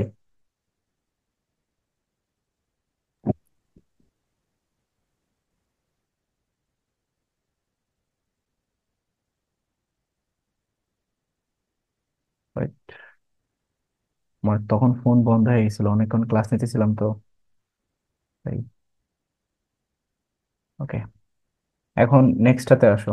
তোমরা যারা এতক্ষণ পর্যন্ত কানেক্টেড আছো তারা একটা ভালো জিনিস পাবা, কেননা এখানে শেষে আমি কয়েকটা এডিশনাল কোশ্চেন অ্যাড করছি, এগুলো থেকে গত বছর যেহেতু কোশ্চেন আসছিল, তো ওগুলো লাগবে। এখন দেখো এই যে এটা 467x, এটার গড় মান দেওয়া আছে 5.5, তাহলে এক্স এর মান চাইছে। এখন গড় মানে কি বলো তো? সবগুলোর যোগফল /2। ডিভাইডেড বাই সংখ্যা। টু তো হবে শুধু দুইটা সংখ্যা, থাকলে। হ্যাঁ হ্যাঁ, সংখ্যা। তাহলে কি হবে? এই যে 4 + 6 + 7 + নিচে হবে গিয়া 1 2 3 4টা = 5.5, তাই না? গড় তো দেওয়া আছে 5.5। তাহলে উপরের সংখ্যাগুলো যোগফল করলে কত হয়? 10 17। তো মানে 70x = 4 দিয়ে 5.5কে যদি গুণ করো, 4 × 5 = 20, আর 0.5কে 4-এর সাথে গুণ করলে 2, মানে 22 হবে। তাহলে এখানে তো প্লাস হবে। x = 22 - 17, উইচ ইজ কত হয়? 22 থেকে 17 গেলে হবে 5। তাহলে সঠিক উত্তর হচ্ছে 5। এখানে 5 অপশনেই নাই, ধরো নম্বর অপশনে 5, এটি উত্তর। বুঝছো সবাই? না স্যার, বুঝতে পারি নাই 22টা ওটা কিভাবে হলো? 4 দিয়ে তুমি 5.5কে গুণ করছো, এটা এখানে নিচে না? তাহলে আর গুণন করলে এটা এই পাশে চলে আসবে না গুণ করে? তাহলে 4 × 5 = 20, আর 0.5কে 4 দিয়ে গুণ করলে 2, তাহলে 20-এর সাথে 2 যোগ হবে। বুঝছো? জি স্যার। আচ্ছা, এরপর বলো যে 30 থেকে 40-এর মধ্যবর্তী বৃহত্তম এবং ক্ষুদ্রতম মৌলিক সংখ্যার ব্যবধান কত? তো আমাকে বলো 30-এর পরবর্তী মৌলিক সংখ্যাটা কত? 31। 31। আর 40-এর আগের মৌলিক সংখ্যাটা কত? 37। 37। তাহলে এটার ব্যবধান কি হবে? 37 - 31, হুইচ ইজ 6। 352 গজে 1 মাইলের কত অংশ? এখন আমাকে বলো কত গজে 1 মাইল, যেহেতু কিন্তু এই ধরনের পরিমাপগত ইনফরমেশন গুলো জানতে হবে, এখান থেকে কোশ্চেন আসে। আমি তোমাদেরকে দেখবে একটা শীট অলরেডি দিয়ে দিছি এগুলোর সতেরোশো উপরে। পঞ্চাশ গুড। 1750। 1750 গজে 1 মাইল। তাহলে এখানে একে কত, 352-তে কত, তাই না? তাহলে 1750, 352 ÷ 1750, কাটাকাটি করলে 1/5 হবে। তাহলে সঠিক উত্তর হচ্ছে 1/5, 5-এর এক অংশ। ক্লিয়ার সবাই? এরপর আসলে যে নিচের কোনটি মূলদ সংখ্যা, মানে p/q ফরম্যাটে যেটাকে প্রকাশ করা যাবে, তাহলে এখানে কোনটা আছে? দেখেই তো বোঝা যাচ্ছে। গ গ ফোর। নাম্বার। হ্যাঁ। 1 কোটিতে কত million? 10 10 million. Million. 10 million. Million. এটার পৌনঃপুনিকটা কি হয়? উপরে 24, নিচে 99, কাটাকাটি করলে 3 দিয়ে করলে 33, আর 3 দিয়ে করলে 8, তাহলে এটাই উত্তর। ঠিক আছে। এরপরে কোন সংখ্যার 1/3 অংশের সাথে 6 যোগ করলে ওই সংখ্যা থেকে এত যোগ, আচ্ছা এটাতে একটু প্রবলেম আছে, এই ম্যাথটা ইকুয়েশন মিলবে না, এটা কোশ্চেনটা ভুল আছে, তাই আমরা এটা স্কিপ করব। এটা বলো দেখি, 2 অঙ্ক বিশিষ্ট কোন সংখ্যার অঙ্কদ্বয়ের অন্তর দেওয়া আছে 2, অঙ্ক দুটি স্থান বিনিময় করলে যে সংখ্যা পাওয়া যায় সেটি প্রদত্ত সংখ্যার দ্বিগুণ অপেক্ষা 6 কম, তাহলে সংখ্যাটি কত? এখন এই অঙ্ক বিশিষ্ট সংখ্যা দিয়ে যখন ম্যাথ দিবে তখন সেটাকে আমরা কিভাবে করবো অ্যাডমিশন টেস্টে? অপশন টেস্ট করব। হ্যাঁ, আমরা হচ্ছে অপশন টেস্ট করব। গুড। তো এখানে যাও, যেহেতু বলছে 2 অঙ্ক বিশিষ্ট কোনো সংখ্যার অঙ্ক তার অন্তর 2, তাহলে এখানে এটার অন্তর 2, এটার অন্তর 2, এটার অন্তর 2, এটার অন্তর 2। পরেরটা দেখো, অঙ্ক দুটি স্থান বিনিময় করলে যে সংখ্যা পাওয়া যায় সেটি প্রদত্ত সংখ্যার দ্বিগুণ অপেক্ষা 6 কম, তাহলে এটা যদি স্থান বিনিময় করে এটা হবে কি 42। তাহলে প্রদত্ত সংখ্যার দ্বিগুণ কত হয়? 24 × 2 = 48। 48 থেকে কি এটা 6 কম কিনা? হ্যাঁ দেখো, ব্যবধান 6 কম, তাহলে এটাই উত্তর। বাকিগুলো টেস্ট করার দরকারই নেই। এইটা দেখো, 100 থেকে 200 এর মধ্যে 3 দ্বারা বিভাজ্য সংখ্যা কতগুলো আছে? তো এই যে বিভাজ্য সংখ্যা ভাবে যখন বের করবা তখন বিভাজ্য সংখ্যা এক্সাক্ট বের করতে হবে। তো এখানে 100 তো আর 3 দ্বারা বিভাজ্য না, তাহলে এক্সাক্ট কোন সংখ্যাটা যেটা 100, মানে 100-র পরে বা কাছাকাছি 3 দ্বারা বিভাজ্য? 102। আবার 200-র কাছাকাছি কোন সংখ্যাটা 3 দ্বারা বিভাজ্য? এটা হচ্ছে 198 না 99? 98 মেবি, হ্যাঁ, 3 দ্বারা বিভাজ্য। এখন দেখো, তোমার এই যে দুইটা সংখ্যা, এই দুইটা সংখ্যাকে তুমি বিয়োগ করবা। 198 থেকে 102-কে বিয়োগ করবা, দেন সেটাকে 3 দ্বারা ডিভাইড করবা, এর সাথে 1 যোগ করবা, এটাই হচ্ছে সূত্র। সূত্রটা কি? যেই বড় সংখ্যাটা ডিভিজিবল 3 দ্বারা বা যেই ছোট সংখ্যাটা ডিভিজিবল 3 দ্বারা, সেই দুইটা সংখ্যার অন্তর বা বিয়োগফলকে 3 দ্বারা ভাগ করে এক যোগ করতে হয়, এটাই সূত্র। তাহলে এখানে এটা আসবে 96/3 +1, কাটাকাটি করলে 32, তাহলে 32 যোগ 1, তার মানে 33টি। সো এই টাইপের ম্যাথ আসলে পারবা না, এই মেথডটা ভাইয়া মনে রাখবা প্রথম জাস্ট। থেকে আরেকবার বোঝান। মানে এটা হচ্ছে যে একটা রেঞ্জ দেওয়া থাকবে যে এত থেকে এতর মধ্যে 3 দ্বারা বিভাজ্য বা 5 দ্বারা বিভাজ্য বা 6 দ্বারা বিভাজ্য সংখ্যা কতটি, 3 দ্বারাই বেশি থাকে। তখন তুমি দেখবা যে কাছাকাছি 3 দ্বারা বিভাজ্য সংখ্যা কোনটা আছে, এবং নিচের দিকে এবং উপরের দিকে দুইটাই। তখন উপরের দিকে দেখতে পাইলাম যে 198 আছে, আর নিচের দিকে 102 আছে। এই দুইটাকে বিয়োগ করে ওই যে সংখ্যাটা বলা হবে সেটা দিয়ে ভাগ করব, এবং পরে এক যোগ করে নিব। তাহলে এখানে 198 - 102 ÷ 3, এটা করলে হয় 96/3, এর সাথে এক যোগ করলে 32 + 1 মানে 33। বুঝছো? হ্যাঁ, এখন বুঝছি। ওকে। একটি শ্রেণীতে যতজন শিক্ষার্থী আছে তারা প্রত্যেকে 10 পয়সা করে চাঁদা তুললে 90 টাকা দিল। শিক্ষার্থীর সংখ্যা কত? তো তত তত সংখ্যক, এই যে যতজন আছে তারা প্রত্যেকে যখন তার টাকা দিছে, মানে 10 পয়সা করে, তার মানে কি, যদি ধরলাম যে এক সংখ্যক আছে তাহলে প্রত্যেকে টাকা দিছে 10x করে। তাহলে এই দুইটার যে গুণফল, x × 10x হচ্ছে তোমার 90 টাকা। 90 টাকা, এখন 90-কে এখানে দেখো 10 পয়সা লিখছে, তাহলে এটাকে কি 90 টাকা লিখা যাবে? এটাকে লিখতে হবে তোমার 9,000, 9,000 পয়সা লিখতে হবে। কোনো সবটাকে আমরা পয়সাতে হিসাব করতেছি, তাহলে এটা হবে 10x² = 9,000। তাহলে x² = 900। তাহলে x √900, হুইচ ইজ 30। তাহলে উত্তর হচ্ছে 30 জন। সবাই বুঝছো? হ্যাঁ স্যার, বুঝিনি এটা। মানে একটা শ্রেণীতে যতজন শিক্ষার্থী আছে তারা প্রত্যেকে 10 পয়সা করে চাঁদা তুলে 90 টাকা দিল। তো যখন এই যে এই ধরনের প্রত্যেকে বা তত সংখ্যক যদি বলা থাকে, তখন আমরা একটাকে এক্স ধরে নিব, আর একটাকে হচ্ছে যত ধরনের চাঁদা তুলছে সেটার সাথে ওই এক্স কে গুণ করে নিব। তো এখন দেখো, একজন মানুষ এত সংখ্যক চাঁদা দিছে, এই দুইটাকে টোটাল গুণ করলেই তো টোটাল চাঁদার অ্যামাউন্টটা চলে আসবে, তাই না? 9,000 কেমনে হলো? এই যে এটা হচ্ছে 90 টাকা, আর এটা হচ্ছে 10 পয়সা, তো এখানে তো তুমি 10 বসাইছো, তো এই জন্য 90 টাকাকে পয়সাতে কনভার্ট করে নিচ্ছি। 100 পয়সায় 1 টাকা, তাহলে 1 টাকায় 100 পয়সা, তাহলে 90 টাকায় 9,000 পয়সা। দুইটা শূন্য এক্সট্রা হবে 100 গুণ করলে। ক্লিয়ার এখন? শুধু জি। এখানে একটা জিনিস মনে রাখবো, অনেকে করে কি, এটাকে এক্স ধরে ঠিক আছে, আর এটাকে শুধু টেনই ধরে, তাহলে 10x লিখে, কিন্তু 10x হবে না, এখানে এক্স এটা একটা, আর চাঁদার অ্যামাউন্ট হচ্ছে 10x।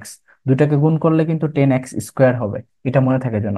মানে সংখ্যা এক্স এবং চাঁদাও গুণ আকারে এই যে 10x এর সাথেই থাকবে। তারপর সংখ্যার চাঁদাকে একসাথে গুণ করে এক স্কোয়ার বানিয়ে তারপর হিসাব করতে হবে, এটাই আর কি পার্থক্য। এটাকে দশমিক ভগ্নাংশে করতে হবে। দেখো 3/20, তাহলে যদি 20-কে তুমি 3কে যদি 20 দ্বারা কাটো, 3-এর মধ্যে তো যায় না, তাহলে একটা দশমিক, তাহলে এটা শূন্য, এবার যাবে একবার, তাহলে 20, 10 থাকে। এরপর 10-এর ভিতরে যায় না, তাই একটা শূন্য দেওয়া যায়। 20 এটার যে ভিতরে যায় 5 বার, 5 × 20 = 100, তাহলে 15.15। বুঝছো এটা? একদম বাচ্চাকালে ক্লাস 3 2 3-তে থাকতে এই ধরনের ভাগ করছো। মনে পড়ছে এটা কিভাবে করলাম, নাকি বুঝো নাই? বুঝছি ভাইয়া। বুঝছি। ওকে। এরপর দেখো, এক ব্যক্তি তার সম্পত্তির 3-এর 1 অংশ পুত্রকে দিল, 3-এর 1 অংশ মেয়েকে দিল, এবং 5-এর 1 অংশ স্ত্রীকে দিল, বাকি অংশ এতিমখানায় দান করলো। কোশ্চেনটা হচ্ছে যে দানের পরিমাণ 8,000 টাকা হলে তার টোটাল সম্পত্তি কত? তো দেখো, আমরা ধরলাম যে তার পূর্ণ অংশ টাকা আছে এক। এক মানে কি পূর্ণ অংশ না? তাহলে দেখো, এই যে যেগুলো যেগুলো দিছে, ওয়ান 1/3 প্লাস হচ্ছে 1/3 প্লাস হচ্ছে 1/5, এদের যোগফল কত হয়? 15 লসাগু, তাহলে এটা হবে 5, 5, 3, তাহলে 13/15, রাইট? এটুকু তো বুঝছো, এটুকু সে দিয়ে ফেলছে সবাইকে। তার কাছে পূর্ণ অংশ আছে কতটুকু? এক। পূর্ণ অংশ হচ্ছে এক, এতটুকু দিছে, তাহলে বাকি কতটুকু থাকে? 1 - 13/15, অর্থাৎ এটা হবে 15, এদিকে 15 - 13, হুইচ ইজ 2/15। এইটুকু তার কাছে বাকি আছে, 2/15। এই 2/15 হচ্ছে সে কি করছে, এতিমখানায় দান করছে, এটার পরিমাণ হচ্ছে 8,000 টাকা। তাহলে 2/15 মানে হচ্ছে 8,000 টাকা। তাহলে পূর্ণ অংশ এক মানে কি হবে, 8,000 গুণ, এটা উল্টে যাবে, 2/15 ছিল তো এটা হয়ে যাবে 15/2। 2 দিয়ে 8,000-কে কাটলে 4,000, এবং 4×15 = 60, তাহলে 60,000 টাকা হবে টোটাল অ্যামাউন্ট। ক্লিয়ার এটা? হ্যাঁ, বুঝছি। ওকে, এটা দেখো, 2x - 3 is an odd integer. Odd মানে কি, বিজোড়। Which will be the next even integer, বলো দেখি।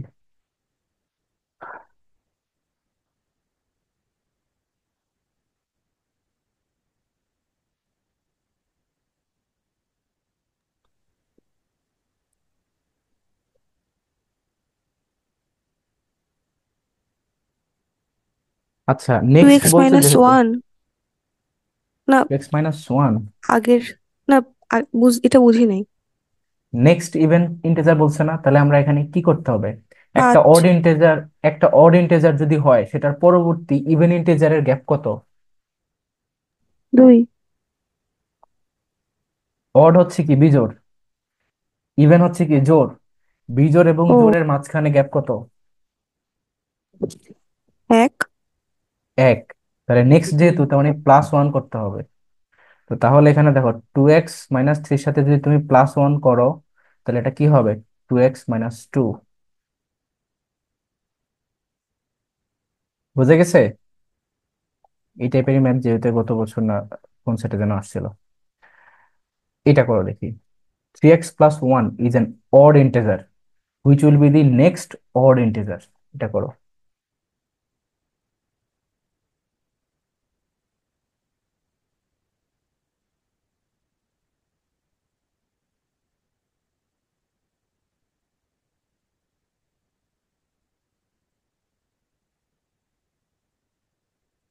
ঘ নাম্বারটা। ঘ নম্বরটা আসছে তোমার। এখন বলো, এখানে 3x, তুমি কি যোগ করবা? একটা অড ইন্টিজার মানে কি, বিজোড় না? হ্যাঁ, চাইছে কি পরবর্তী, পরবর্তী বিজয়। তো একটা বিজোড় থেকে পরবর্তী বিজোড়ের গ্যাপ কত?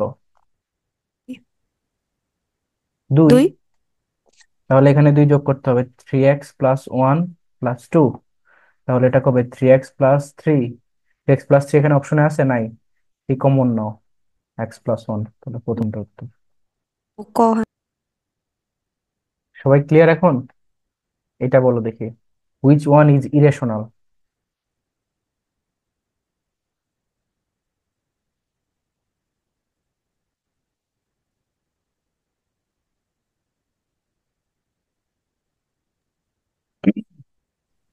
এর ভিতরে ইরেশনাল কোনটা?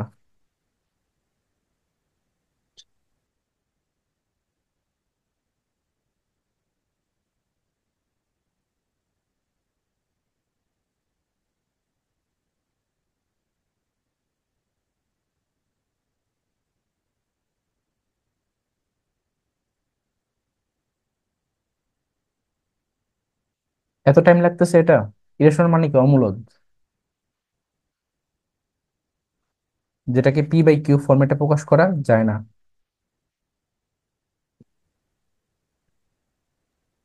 গ এই যে নম্বর। মাহি, তারপরে নোভা, তোমরা তো এগুলা পারা উচিত, তোমরা চুপ করে আছো কেন? এই নোভা, তুমি কি ক্লাসে আসো? হুম? খ নাম্বারটা। ও তো মেবি ক্লাসে জয়েন করে ঘুমাই গেছে। খ নম্বর বলতেছো, রাইট, এটাই উত্তর। কিভাবে হয় দেখো, ইরেশনাল যেহেতু বা অমূলদ, তার মানে p/q ফরম্যাটে প্রকাশ করা যাবে না। এটাকে তো অবশ্যই যায়, কারণ √16 কে কি লেখা যায়, 4। √9 কে কি লেখা যায়, 3, তার মানে 4/3, 3, এটা রেশনাল হয়ে গেছে। তা বাদ। 49 কে 7, তার মানে 7/1 রেশনাল 7, হয়ে গেছে। এটাকে হচ্ছে 8 আর 5, তো এটাও বাদ। কিন্তু এই যে 4/2 যেটা, √2 কে কি কখনো করা যাবে, 4 কে 2 করা যাবে, √2 কে তো করা যাবে না। তাহলে এটাই উত্তর, এটাই rational. Which of the following number is rational in between √2 and √3, মানে √2 এবং √3 মাঝখানে রেশনাল নাম্বার কোনটা? রেশনাল মানে কি, মূলদ। বলো দেখি।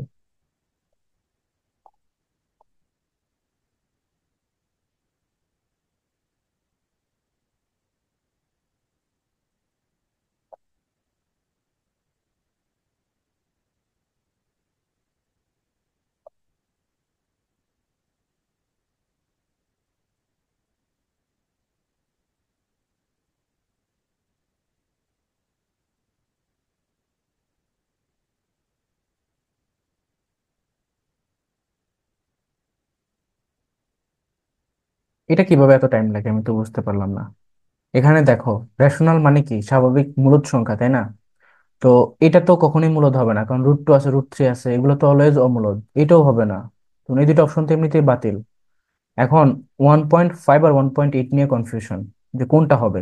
বলছে √2 এবং √3 দুইটাই তো মূলদ, কিন্তু বলছে যে √2 এবং √3 মাঝখানে থাকতে হবে। তো √2 এর ভ্যালু কত? 1.414। আর √8 √3 মান কত? এটা হচ্ছে 1.73।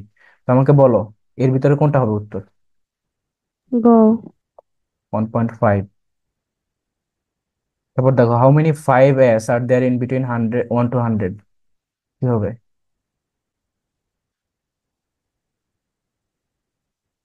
এটাই তো তোমাদের FA আসছিল। 20টা। হ্যাঁ, 20টা। দুটি সংখ্যার সমষ্টি 10, তাদের গুণফল 20, সংখ্যা দুটির গুণিতক বিপরীত সংখ্যার যোগফল কত? তো দুটো সংখ্যার যখন সমষ্টি বলবে, তুমি ধরো a+b অথবা x+y ইজ ইকুয়াল টু 10, এবং তাদের গুণফল মানে কি, ab ইকুয়াল টু 20। এখন বলো তাদের গুণিতক বিপরীত। গুণিতক বিপরীত মানে কি জানো? মানে প্রথম সংখ্যা a, পরের সংখ্যাটা হচ্ছে b, তাই না? তাহলে তাদের গুণিতক বিপরীত হচ্ছে 1/a, আর একটা হচ্ছে 1/b। তাহলে এদের যোগফল চাইছে। তাহলে 1/a plus 1/b is equal two ab, আর উপরে হবে কি b+a। তো b+a যে কথা, a+b একই কথা। তাহলে কি হবে? 10/20, কাটাকাটি করলে 1/2। তাহলে সঠিক উত্তর হচ্ছে ক নম্বর। বুঝছো? জি। লাস্ট ম্যাথ দেখো, তিনটি সংখ্যা XYZ এর সমষ্টি দেওয়া আছে 12। সংখ্যা তিনটি একবার করে ব্যবহার করে গঠিত 3 অঙ্কের বৃহত্তম সংখ্যা কোনটি হবে? 930। ইয়েস, এটা হবে 930। কেননা 912 হইলে দেখো, 912 থেকে 921 বড় হয়, 930 সবচেয়ে বড় হয়। কারণ এখানে একটা শূন্য, একটা 3 আর একটা 9, এদের সবগুলোর যোগফল কত?